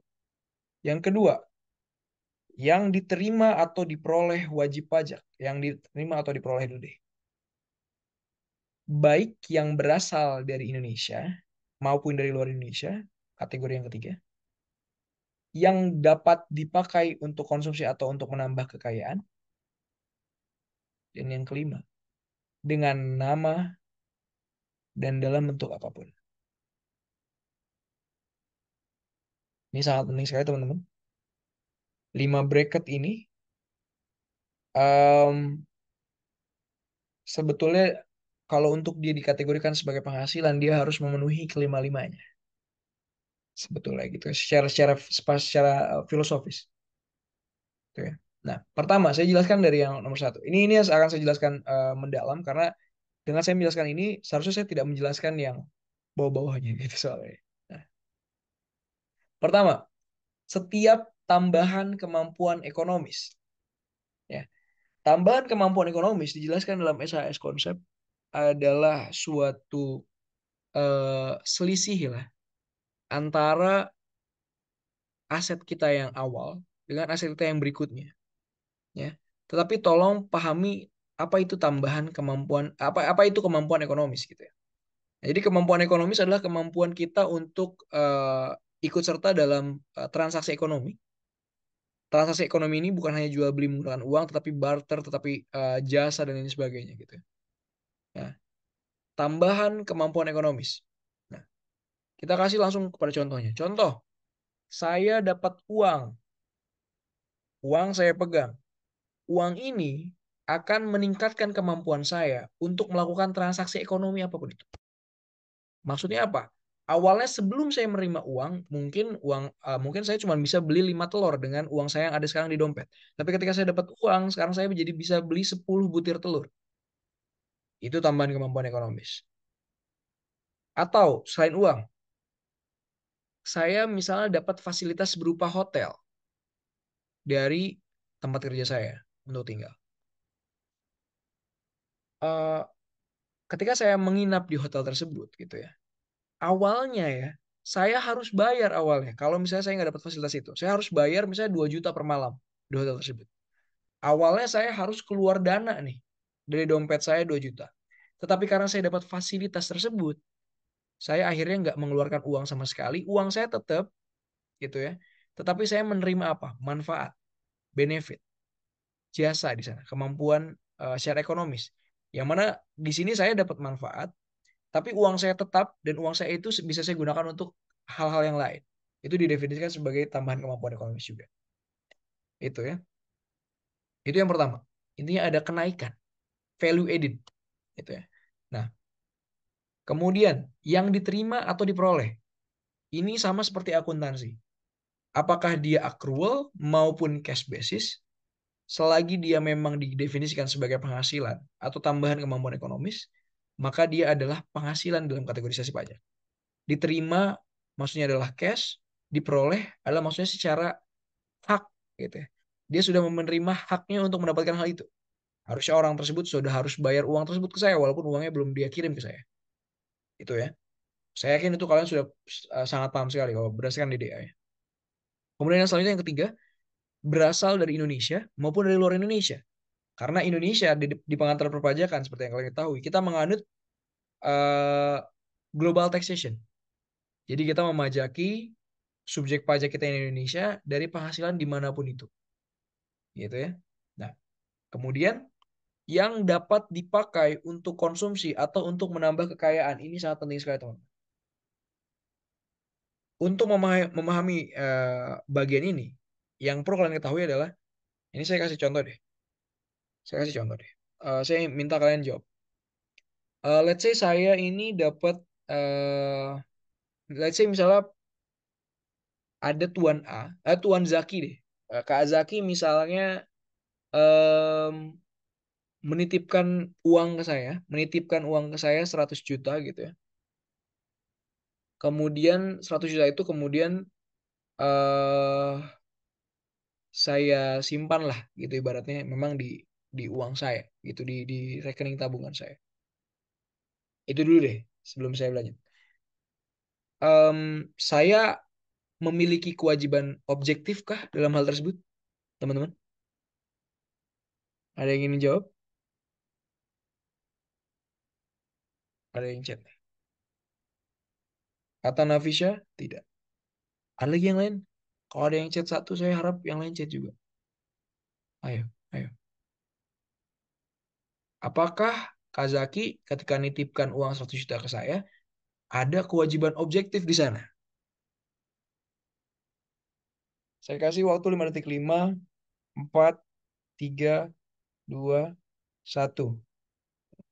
Lagi? Tidak, Takeisha. Ada yang mau jelaskan ke saya kenapa tidak secara lisan? Oh ya, dan nama Keji ada dua ya, tante. Oke. Ada yang mau jelaskan? Aku izin coba boleh nggak Kak? Boleh, Nafisa, silakan. Oke, tapi sorry ya Kak kalau misalnya salah.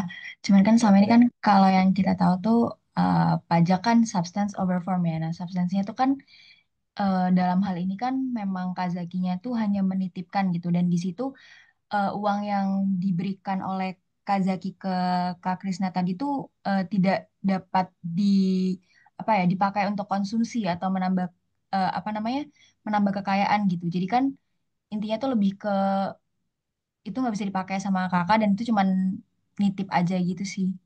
Itu sih mungkin yang bisa Oke, aku jelasin, Kak. good. Nafisa, thank you. Dan thank you juga Kezia di chat sudah berikan juga penjelasannya. Hanya dipinjamkan yang dititipkan saja. Kata kuncinya adalah betul tadi. Ketika saya terima uang itu mau 100 juta, 100 miliar sekalipun gitu ya. Itu cuma dititipkan aja. Artinya saya tidak berhak untuk mengkonsumsi dari uang tersebut. Bisa sih, tapi saya maling kalau kayak gitu.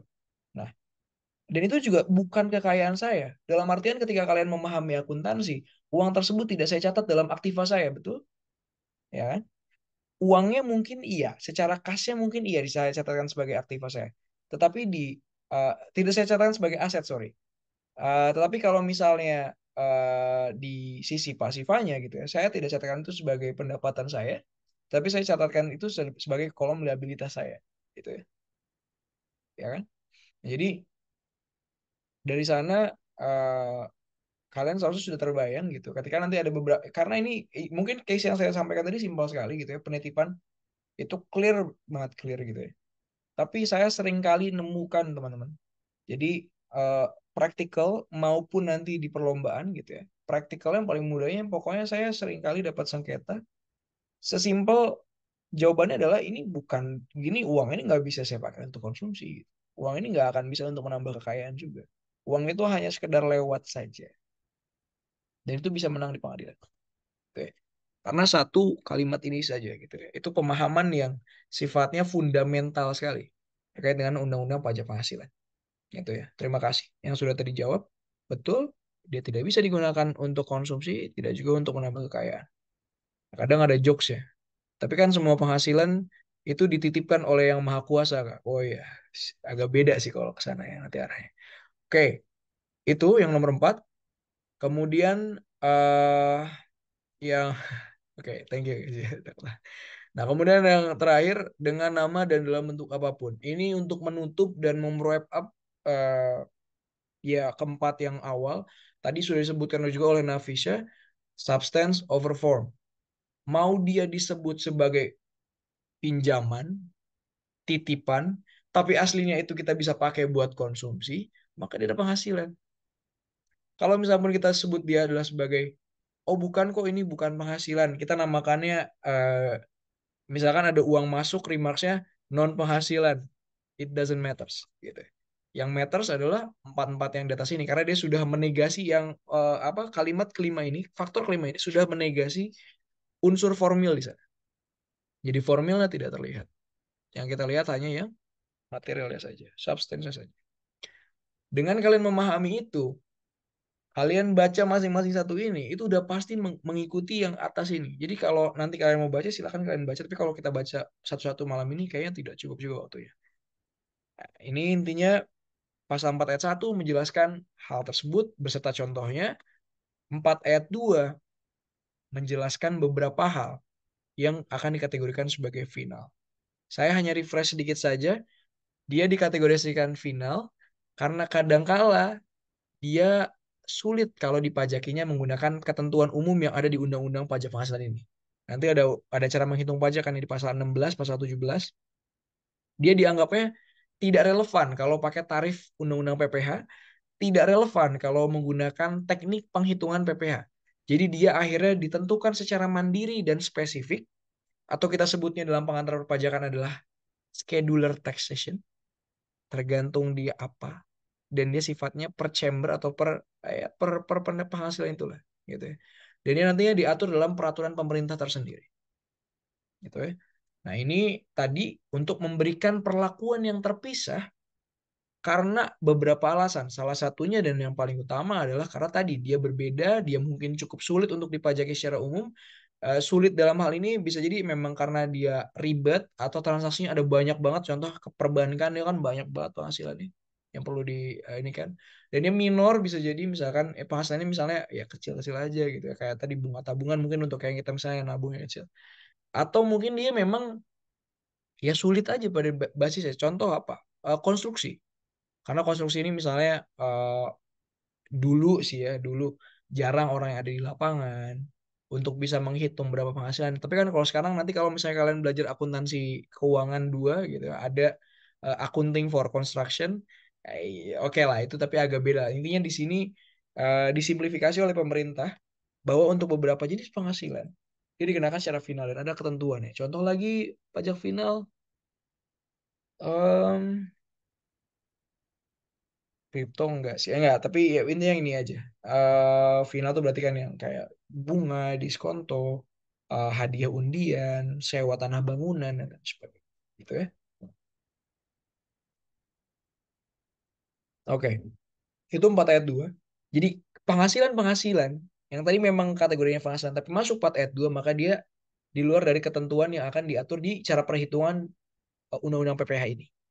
Jadi kalau ada yang itu, maka kita langsung, kalau misalnya kita punya penghasilan dan penghasilan yang masuk 4 ayat 2, maka kita langsung tutup ini undang-undang PPh-nya, kita buka peraturan pemerintah sehubungan dengan penghasilan itu secara spesifik. Karena nanti di sana formil dan materialnya diatur di PP tersebut.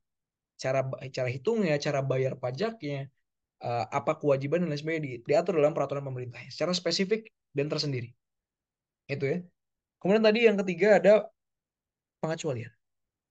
Nah, pengecualian ini mau nggak mau memang harus dibaca satu persatu oleh kalian, dipahami satu persatu oleh kalian, dan masing-masing ini punya PMK yang masing-masing. Bantuan sumbangan ada PMK-nya, harta hibahan ada PMK-nya, warisan nggak ada ya sorry, warisan doang ini nggak ada nih. Warisan ini benar-benar udah warisan aja ya, nanti masing-masing aja nih untuk saling membuktikan dan berargumentasi apakah ini warisan atau bukan. Penggantian atau imbalan dalam bentuk natura ya itu juga kan ada PMK-nya gitu ya. Dividen juga ada PMK-nya. dan lain sebagainya. Ini akan cukup panjang saya kalau saya bahas di sini gitu ya teman-teman ya.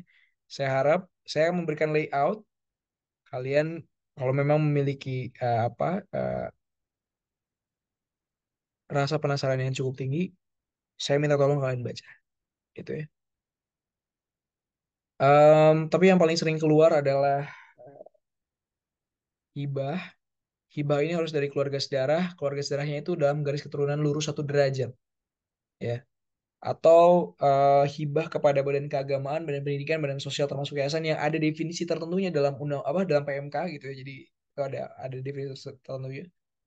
Nah ini sepanjang tidak ada hubungan dengan usaha. Maksudnya apa? Let's say gini, misalkan ayah saya ngasih saya uang jajan. Saya dikasih uang 50.000 misalkan untuk uang jajan gitu ya. Nah, udah itu dihibahkan dari ayah kepada anaknya. Itu adalah non objek pajak. Kalau memang murni seperti itu.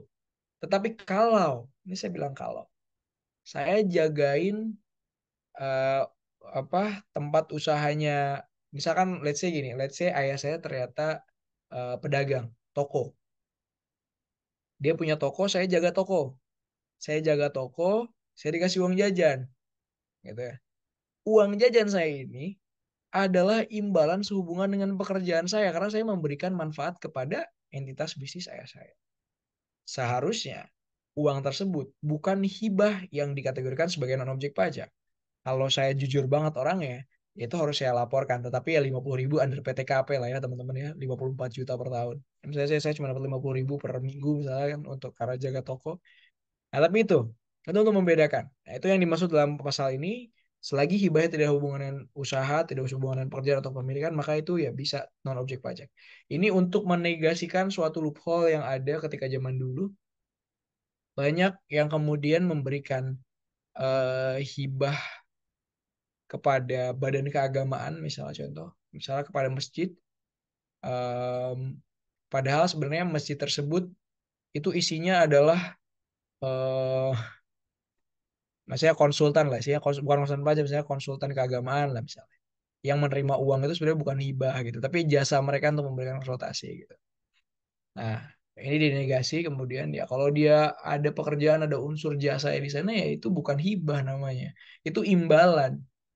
Kalau hibah itu kan kita ngasih sukarela, sumbangsih gitu ya, tanpa mengharapkan adanya timbal balik apapun itu, kecuali mungkin pahala gitu untuk yang beragama gitu misalnya. Nah, itu konsepnya. Nah, ini warisan, warisan apapun itu gitu ya. Kemudian dividen, nah ini dividen panjang kalau saya bahas. Nah, intinya demikian. Bagian laba atau sisa hasil usaha itu prive. Prive untuk CV dan firma itu non objek pajak ya. Jadi anggota dari koperasi, persekutuan komanditer, persekutuan, perkumpulan firma. Intinya prive-prive itu non objek pajak. Karena prive, ini kalau kita penghasilan dari badan itu kan ada antara dua ya sebagai pemilik ya. Antara dia prive atau misalnya dia dividen. Tapi itu dua entitas yang terpisah. Kalau PT pasti dividen. Gak ada PT itu dapat prive ya. Begitupun juga dengan CV ataupun firma. Gak ada firma itu dapat dividen. Mereka dapatnya prive. Atau dalam PPh atau dalam DDA 1 disebut juga withdrawals. Tergantung kalian merujuknya kepada buku yang mana. Prive. Kadang ada yang ngomong prive ya. Nah, tapi itu kalau kalian mungkin pertemuan pertama di DA mungkin bacanya prive gitu ya. Entah ya. Dia juga soalnya pernah. Oke. Itu non objek pajak. Kalian bisa lihat di sini. Jadi ada objek pajak, ada pajak yang dikenakan secara spesifik, dia kena pajak, tapi beda ketentuannya. Dan ada yang non objek pajak, tidak kena pajak sama sekali. Kemudian lebih lanjutnya, oh ini penjelasannya aja panjang banget. Pasal 5 ini penghasilan untuk BUT, bentuk usaha tetap tadi. Kita lewat ya, nanti kita bahas di pajak internasional. Pasal 6 adalah sehubungan dengan biaya. Saya tidak akan jelaskan biaya satu-satu itu apa aja, karena masing-masing ini punya PMK-nya masing-masing. Kalau kalian penasaran, monggo cek PMK-nya. Saya akan jelaskan aja bahwa kenapa kemudian ada terkait dengan biaya gitu ya. Nanti ini sehubungan dengan cara menghitung pajak ya. Nanti di pasal 16 kalau nggak salah gitu ya, atau ya pasal 16 akan dijelaskan bahwa untuk menghitung pajak, oke kita ke pasal 16 dulu aja kalau gitu. Sebentar.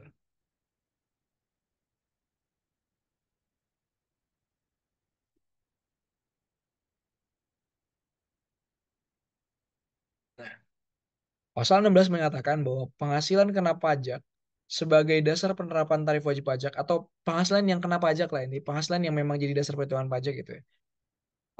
Dalam suatu tahun pajak dihitung dengan cara bagaimana? Caranya adalah dengan mengurangkan penghasilan sebagaimana pasal 4 ayat 1. Penghasilan nih kita nih dapat nih penghasilannya apa aja gitu ya. Semua penghasilan kita gabung, kita gunggung global, oke.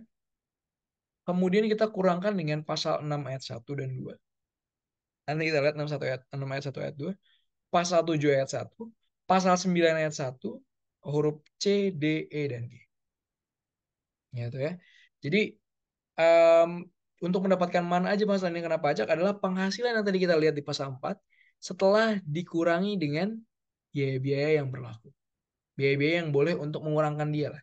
Ini hubungkan lagi dengan pemahaman kalian di DDA, dasar-dasar akuntansi, bahwa untuk menemukan suatu laba, kita perlu mencari tahu penghasilan dikurangi dengan biaya-biaya yang sehubungan dengan penghasilan tersebut.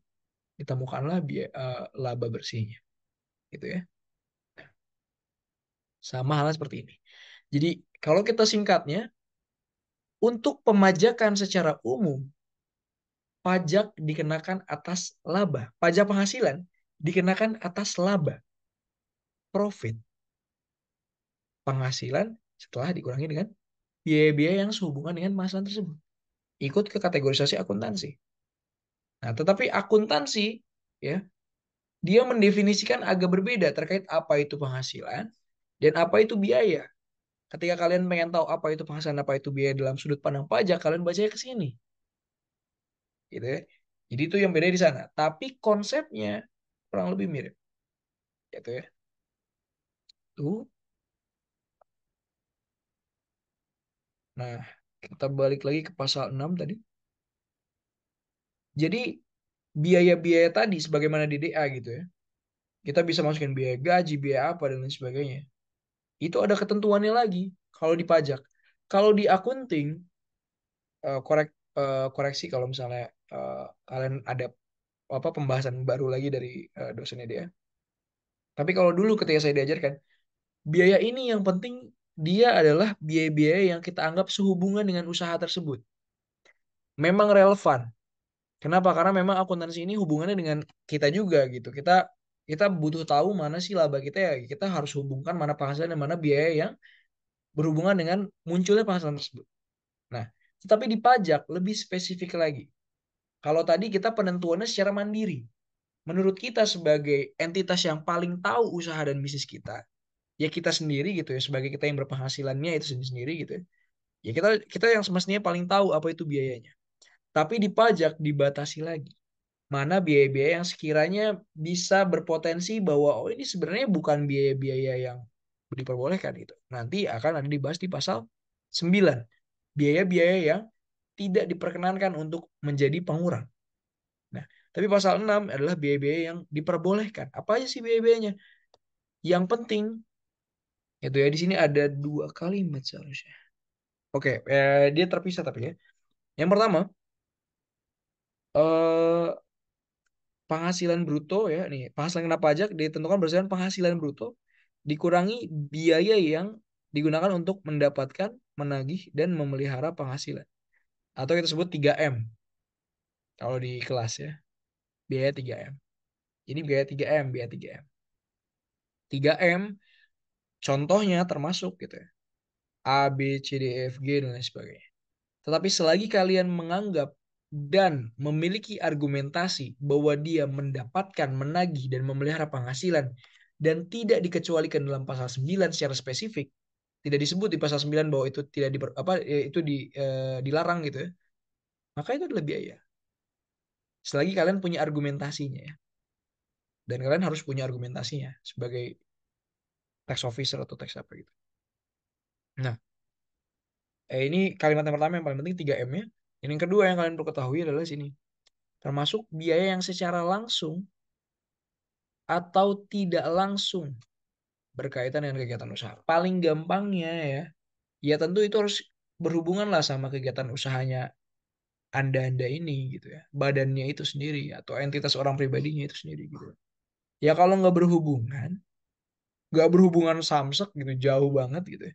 Ya supposed to tidak menjadi biaya yang dapat mengurangi penghasilan dari entitas tersebut gitu ya.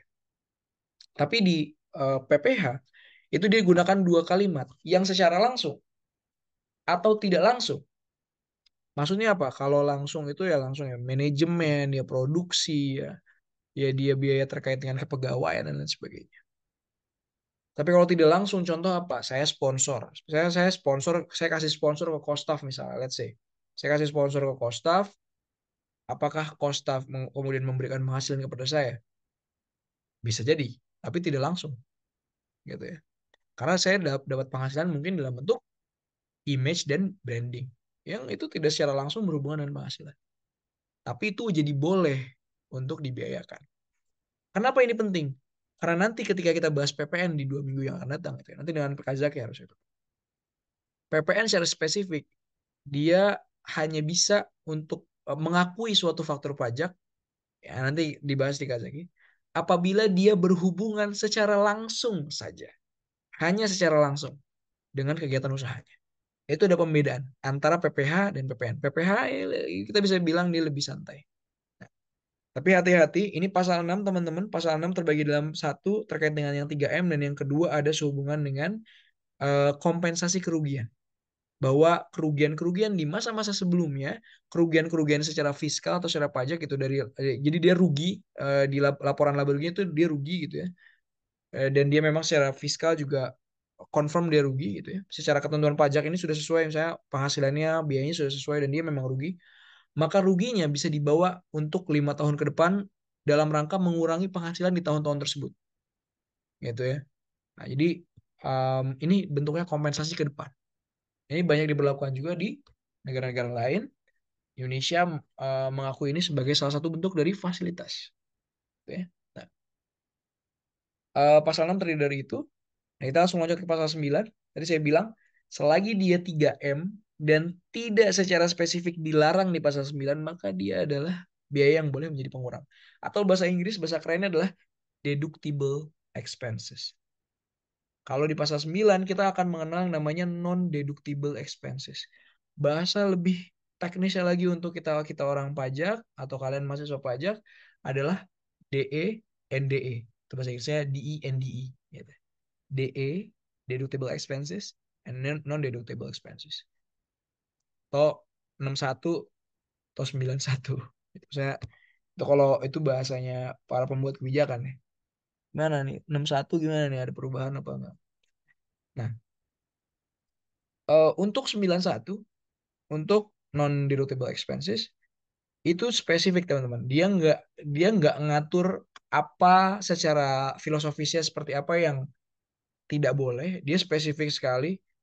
Kalian bisa baca satu persatu pembagian laba dengan nama dalam bentuk apapun seperti dividen, biaya yang dibebankan atau dikeluarkan untuk kepentingan pribadi pemegang saham, jumlah yang melebihi kewajaran yang dibayarkan kepada pemegang saham. Kemudian biaya yang dibebankan untuk dikeluarkan atau dikeluarkan untuk kepentingan pribadi wajib pajak atau orang yang menjadi tanggungannya, aka keluarganya misalnya gitu kan. Nah, kemudian sanksi administratif berupa bunga sebagaimana yang ada dalam ketentuan peraturan perundang-undangan perpajakan gitu ya. Dia spesifik dan dia ada juga PMK masing-masing. Gitu ya. Apa yang didefinisikan sebagai non deductible expenses ini. Pajak penghasilan juga gitu ya. Nah, tapi inti uh, filosofinya adalah masing-masing NDA ini itu diatur untuk mencegah loophole-loophole tax evasion ataupun tax avoidance yang dilakukan oleh masyarakat, oleh wajib pajak gitu ya. Jadi ini menutup contoh ini biaya yang dibebankan untuk dikeluarkan kepentingan pribadi pemegang saham karena kadang kala dan sering kali, bukan kadang kala ya, sering kali pemegang saham itu karena ultimate control yang ada di dia minta lah, dia bukan dia minta ya, disuruh lah misalnya bendahara dia, misalkan apa direktur keuangan dia, tolong belikan saya mobil gitu ya. Ini mobil akan saya kasih ke istri saya untuk dipakai di rumah nganter anaknya itu ke TK gitu ya, jemput. Beliin lah Denza atau Alphard terbaru gitu ya.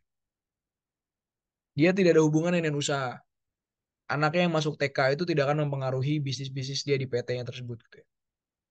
Tapi ya memang dia gunakan itu untuk kepentingan dia pribadi aja, untuk memberikan hadiah kepada istrinya dan untuk membantu anak-anaknya untuk pergi ke sekolah dengan aman dan lancar.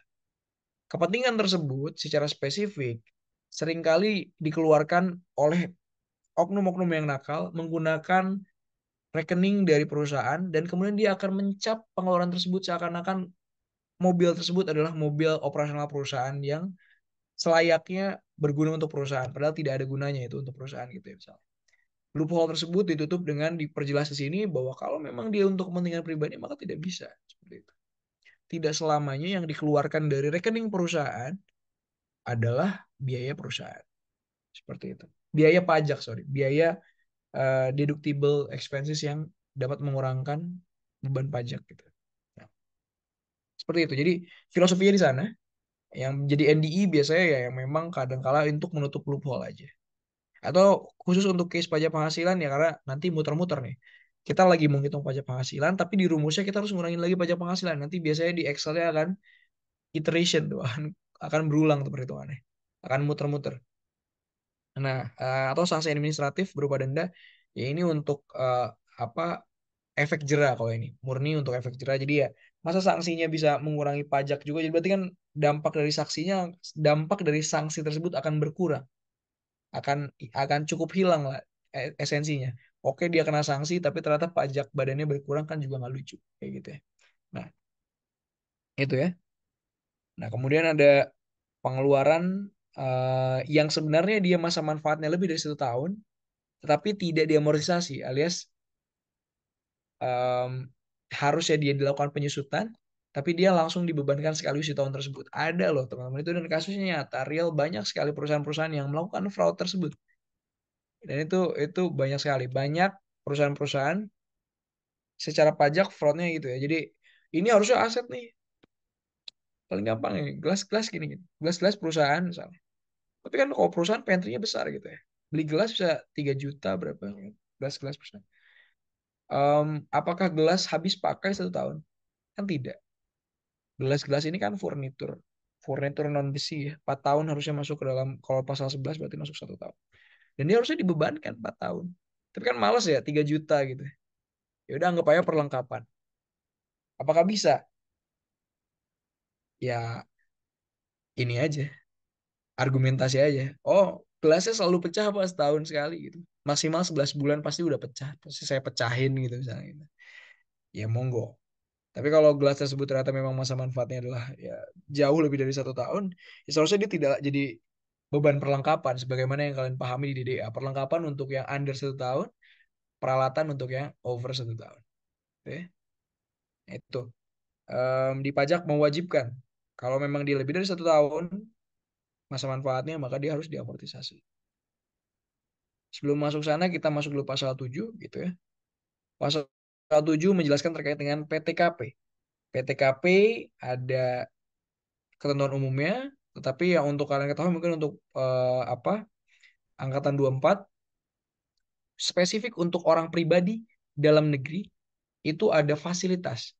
Bentuknya adalah pengurangan nilai penghasilan kena pajak yaitu kita namakan PTKP tadi. Nih, normalnya atau defaultnya adalah 54 juta untuk satu orang wajib pajak itu sendiri. Ini filosofinya adalah biaya bertahan hidup. Jadi selagi memang dia eh, penghasilan kena pajak yang masih, sorry, penghasilan yang masih belum melewati 54 juta, maka seharusnya tidak dikenakan pemajakan. Untuk kategorisasi yang umum ya. Gitu. Nah, kemudian PTKP ini juga berfungsi sebagai ya ya tadi ya fasilitas bagi yang memang penghasilannya di bawah rata-rata, di bawah angka garis kemiskinan gitu ya. Atau ya tadi ya memang ini memperhitungkan biaya hidup orang pribadi tersebut. Kan dia kalau mau kerja jalan ke kantor pasti sarapan dulu kan. Sarapannya kan keluarkan juga uang. Nah, uang-uang ini diperhitungkan ya kurang lebih harusnya 54 juta per tahun adalah angka yang tepat untuk menghidupi satu orang manusia secara eh, selayaknya lah gitu. Tetapi angka ini banyak menjadi dispute lagi di saat ini karena ini angka terakhir di tahun 2016. Jadi seharusnya sekarang harusnya ada perubahan, tapi nggak pernah dirubah sama pemerintah gitu. Oke ya. Itu ini saya lewat, ini spesifik. Nah, pasal 8 terkait dengan penghasilan entitas keluarga.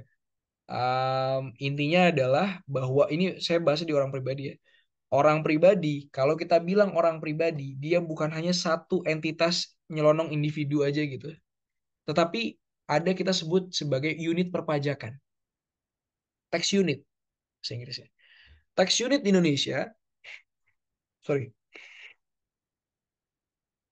tax unit di Indonesia itu ya, sorry, eh, masing-masing negara punya penentuan tax unitnya sendiri. Jadi ada yang tax unitnya juga individu, maksudnya satu orang tok gitu ya, satu badan doang. Sorry. Atau dia ada yang memang eh, satu unit keluarga. Keluarganya juga didefinisi ini. Nah, Indonesia menganut paham kalau satu tax unit adalah satu keluarga kecil. Maksudnya berarti apa? Suami, istri, dan tanggungan yang ada di rumah tersebut. Bisa anak, bisa orang tua yang memang dia tanggung gitu secara kecil, gitu ya.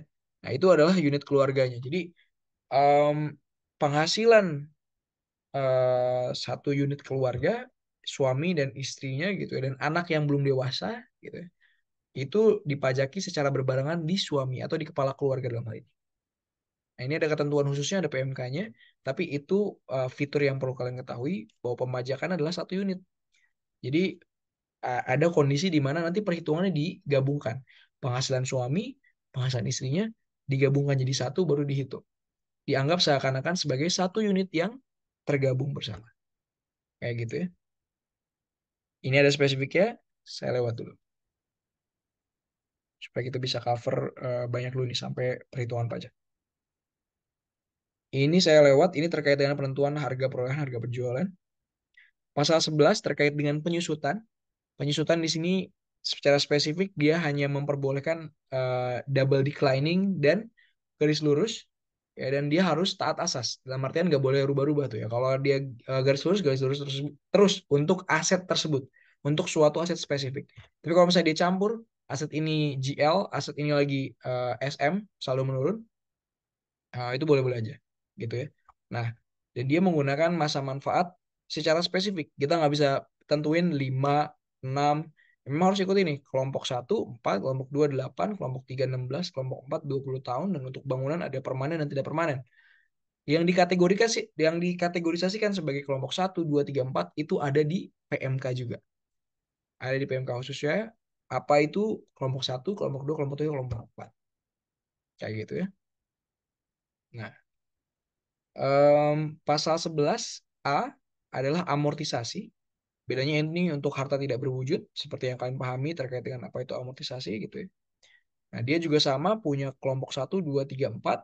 Bedanya dia tidak ada rinciannya. Apa itu kelompok 1, apa itu kelompok 2, 3, atau 4. Tidak ada tuh rinciannya.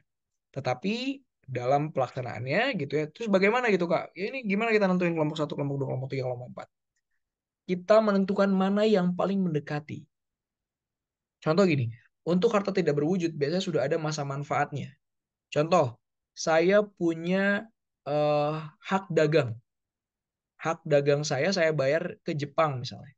Saya bayar ke Jepang, punya hak dagang, punya hak merek lah gitu misalnya. Hak untuk menggunakan trademark lah gitu ya. Hak dagang saya itu 6 tahun. Nah, 5 tahun deh. Pertama 5 tahun dulu deh. 5 tahun. Maka nanti pertanyaannya, yang mana yang paling dekat antara 4 atau 8? 4 dong. Gitu ya. Berarti nanti secara pajak amortisasinya adalah 4 tahun. Walaupun aslinya 5 tahun. Nah, tapi kalau dia 6, Kak, kalau 6 gimana? 6 sih kalau saya ya lebih dekatnya ke tetap ke 4 ya. Karena 4, 5, 6 itu 7, 8, enggak sorry. 6 itu sama-sama beda 2, enggak, sorry salah. Jadi 6 itu kan sama-sama beda 2 ya. Saya lagi pakai logika yang lain tadi. Ini boleh pilih yang mana antara 4 atau 8. Jadi opsional. Tapi kalau misalnya spesifik kayak 7, ya udah pasti harus ke 8 gitu ya.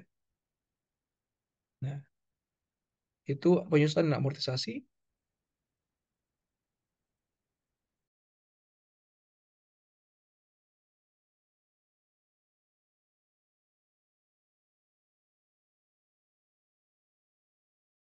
Em, ya, pasal 12, 13 sudah tidak ada, tidak sudah dihapus gitu ya.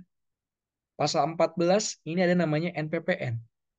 Singkat terkait NPPN, NPPN adalah suatu norma untuk diterapkan kepada penghasilan-penghasilan apabila dianggap eh, dia adalah orang pribadi yang tidak bisa menemukan biaya dia itu apa aja sih. Maksudnya apa? Contoh dia bingung. Dia tidak melakukan yang namanya pembukuan. Mungkin kemarin di KUP sempat dibahas terkait pembukuan oleh Kak Zaki gitu ya. Dia ternyata tidak memiliki kewajiban pembukuan dan dia memang tidak melakukan pembukuan tersebut. Dia tidak memiliki kewajibannya dan dia tidak melakukan itu ya. Jadi dia hanya melakukan pencatatan aja. Dia cuma tahu penghasilan dia sejauh ini sebagai konsultan atau sebagai lawyer gitu ya. Dia cuma punya penghasilan 500 juta setahun gitu.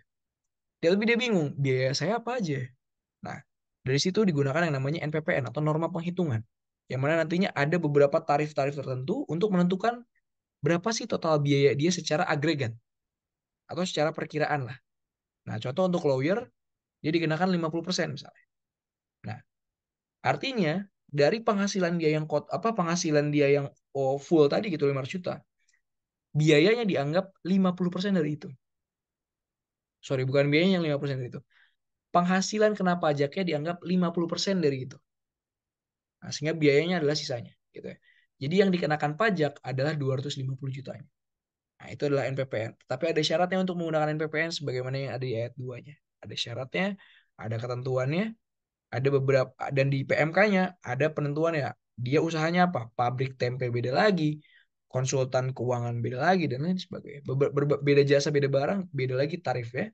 Karena ini berdasarkan penelitian berapa sih biasanya margin rata-rata ataupun profit rata-rata pada sektor industri tertentu. Contoh ya lawyer ya kurang lebih ya mungkin setengahnya itu adalah biaya, setengahnya lagi memang profit dia. Kayak gitu. Kemudian pasal 13 tinggal ada pasal 15 norma penghitungan khusus. Nah, ini ada NPK. NPK maksudnya ada beberapa yang diatur di kalau kalian yang angkatan 24 di Potput ada PPh 15. Nah, itu juga hampir sama. Jadi pasal 15 ini dia menggunakan norma khusus tetapi standarnya sebenarnya masih menggunakan perhitungan yang umum, tidak seperti yang 4 ayat 2. 4 ayat 2 benar-benar terpisah banget. 15 juga dipisah tetapi filosofinya masih mengikuti yang umum. Tapi gampangnya buat kalian, gitu ya. Selagi dia di ketentuan pasal 15 itu kalau misalnya kalian ingat di outputnya, itu kebagi dua juga. Ada yang final, ada yang non final. Kalau yang non final berarti cuman perhitungan aja, tetapi masuknya ke sini uh, umum gitu ya ketentuan perhitungannya. Tapi kalau dia full final gitu ya, maka dia memang mirip seperti 4 ayat 2 intinya seperti itu. Gitu ya. Nah, sudah 15. Nanti kita masuk ke 16, cara menghitung seperti yang tadi saya sampaikan. Gitu ya. Kalau dia pakai punya pembukuan, maka dia mengurangkan dulu penghasilan dengan biaya. Tapi kalau dia tidak punya pembukuan, maka dia dari penghasilan dikalikan dengan norma penghitungan tadi, yang NPPN tadi. Gitu ya. Nah, 17 membahas terkait dengan tarif pajak ya. Saya saya yakin teman-teman sedikit banyaknya paham untuk yang 23 pasti udah hatam banget pasal ini ayat ini. Tapi untuk yang 24 untuk diketahui sekilas kalian boleh juga menonton video pajak lagi gitu ya untuk memahami lebih dalam pengaplikasian seperti apa. Tapi yang bisa saya sampaikan ini adalah bracket-bracket tarif. Dalam artian ini bukan artinya kalau dia penghasilannya 300 juta maka langsung kena 25% semuanya ya. Enggak. Tetapi ini seperti gelas yang perlu diisi satu persatu. Gelas pertama 60 juta diisi dulu dan itu dipajaki 5%. Kemudian gelas kedua diisi lagi nih 60 sampai 250 juta. Let's say misalkan dia penghasilannya 250 juta, maka kan ada dua gelas yang terisi. Gelas pertama dikenakan 5%, gelas keduanya 15% kenanya. Jadi nggak semuanya kena 15%. Kayak gitu ya. Singkatnya seperti itu. Wajib pajak badan kenanya 22%, dan sampai dengan saat ini masih 22%. Gitu ya. Ada beberapa tarif tertentu, contoh ini tarif dividen untuk orang pribadi 10%, dan untuk wajib pajak badan yang TBK itu 3% lebih rendah, dalam hari ini berarti 19% dari 22%. Sudah seperti itu, nah ini ada pasal 18, kita bahasnya di pajak internasional nanti. Gitu ya. 19 berupa eh, ini valuasi ya kalau nggak salah ya. Revaluasi, sorry. Revaluasi nanti kita bahasnya di eh, pertemuan berikutnya deh. Gitu ya. Nah, sisanya output. Harusnya kurikulum berikutnya itu saya lupa apakah PPN dulu atau output dulu gitu ya. Tapi mungkin nanti kita output dulu kali ya, untuk kita refreshment lagi gitu ya. Tapi bisa jadi output kita lewat, bisa jadi kita langsung masuk PPN. Kurang lebih itu, teman-teman. Em, Sekilas pengayaan untuk malam ini seperti demikian. Mungkin agak cepat belakangan ini gitu ya, terakhir-terakhir. Karena saya yakin 2 jam itu nggak akan pernah cukup untuk kita bahas detailnya, teknisnya. Dan mohon maaf kalau suara saya agak serak sedikit. Memang saya belakangan ini lagi agak radang. Tapi semoga suara tadi saya masih jelas, tidak ada yang miss ya di mikrofon kalian. Apa di speaker kalian. Ada yang ingin konfirmasi beberapa hal, teman-teman? Ada yang ingin tanya atau ada yang ingin kontra? Kayaknya ada yang salah tadi dan lain sebagainya. Boleh silakan. Teman-teman. Gimana? Ilham, ini saya udah bener kan ya 2 jam dari yang jam 19.30 kan ya? Betul, Kak. Kalau dari 19.30 sudah 2 jam. Iya. Em, Kalau misalnya memang belum ada pertanyaan, teman-teman, jadi saya nanti akan kirimkan ke kalian 2 PPT. PPT pendidikan, PPT saya ngajar di persiapan USKP, persiapan ujian sertifikasi konsultan pajak gitu ya. Saya ngajar juga, saya ngajar beberapa pihak gitu ya. Ada juga PPT yang saya berikan kepada klien saya, tapi saya hapus dulu klien saya gitu ya. Saya kasih materinya doang, saya kirim ke Ilham.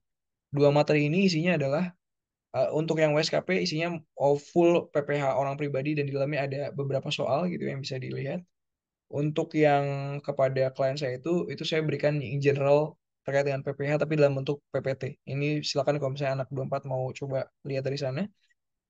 Tapi banyak juga yang saya snip dari peraturan karena memang saya lebih suka untuk ngajarin dari peraturan. Jadi tapi nanti saya kirimkan ke Ilham 2 materi tersebut gitu ya.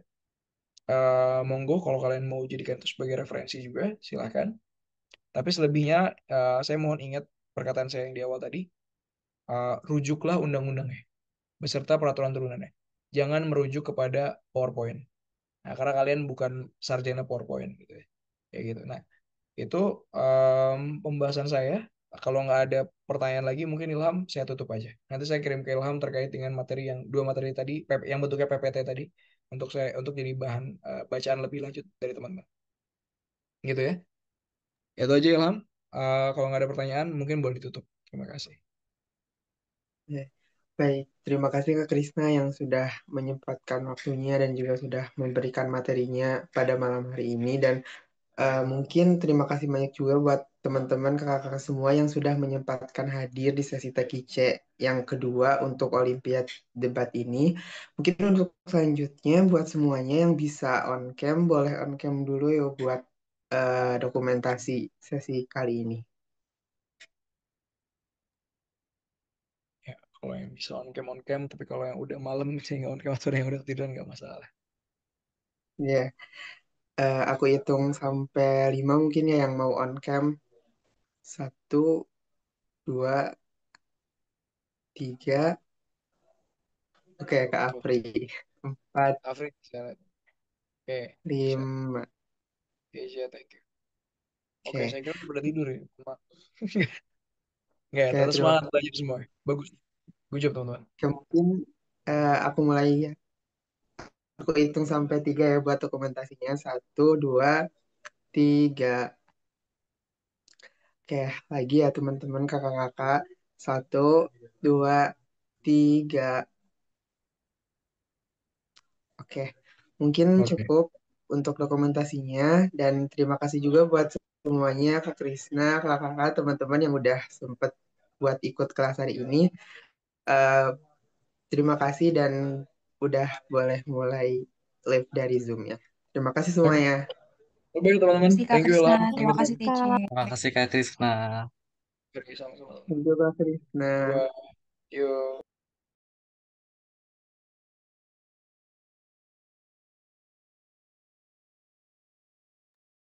Thank you, Ilham.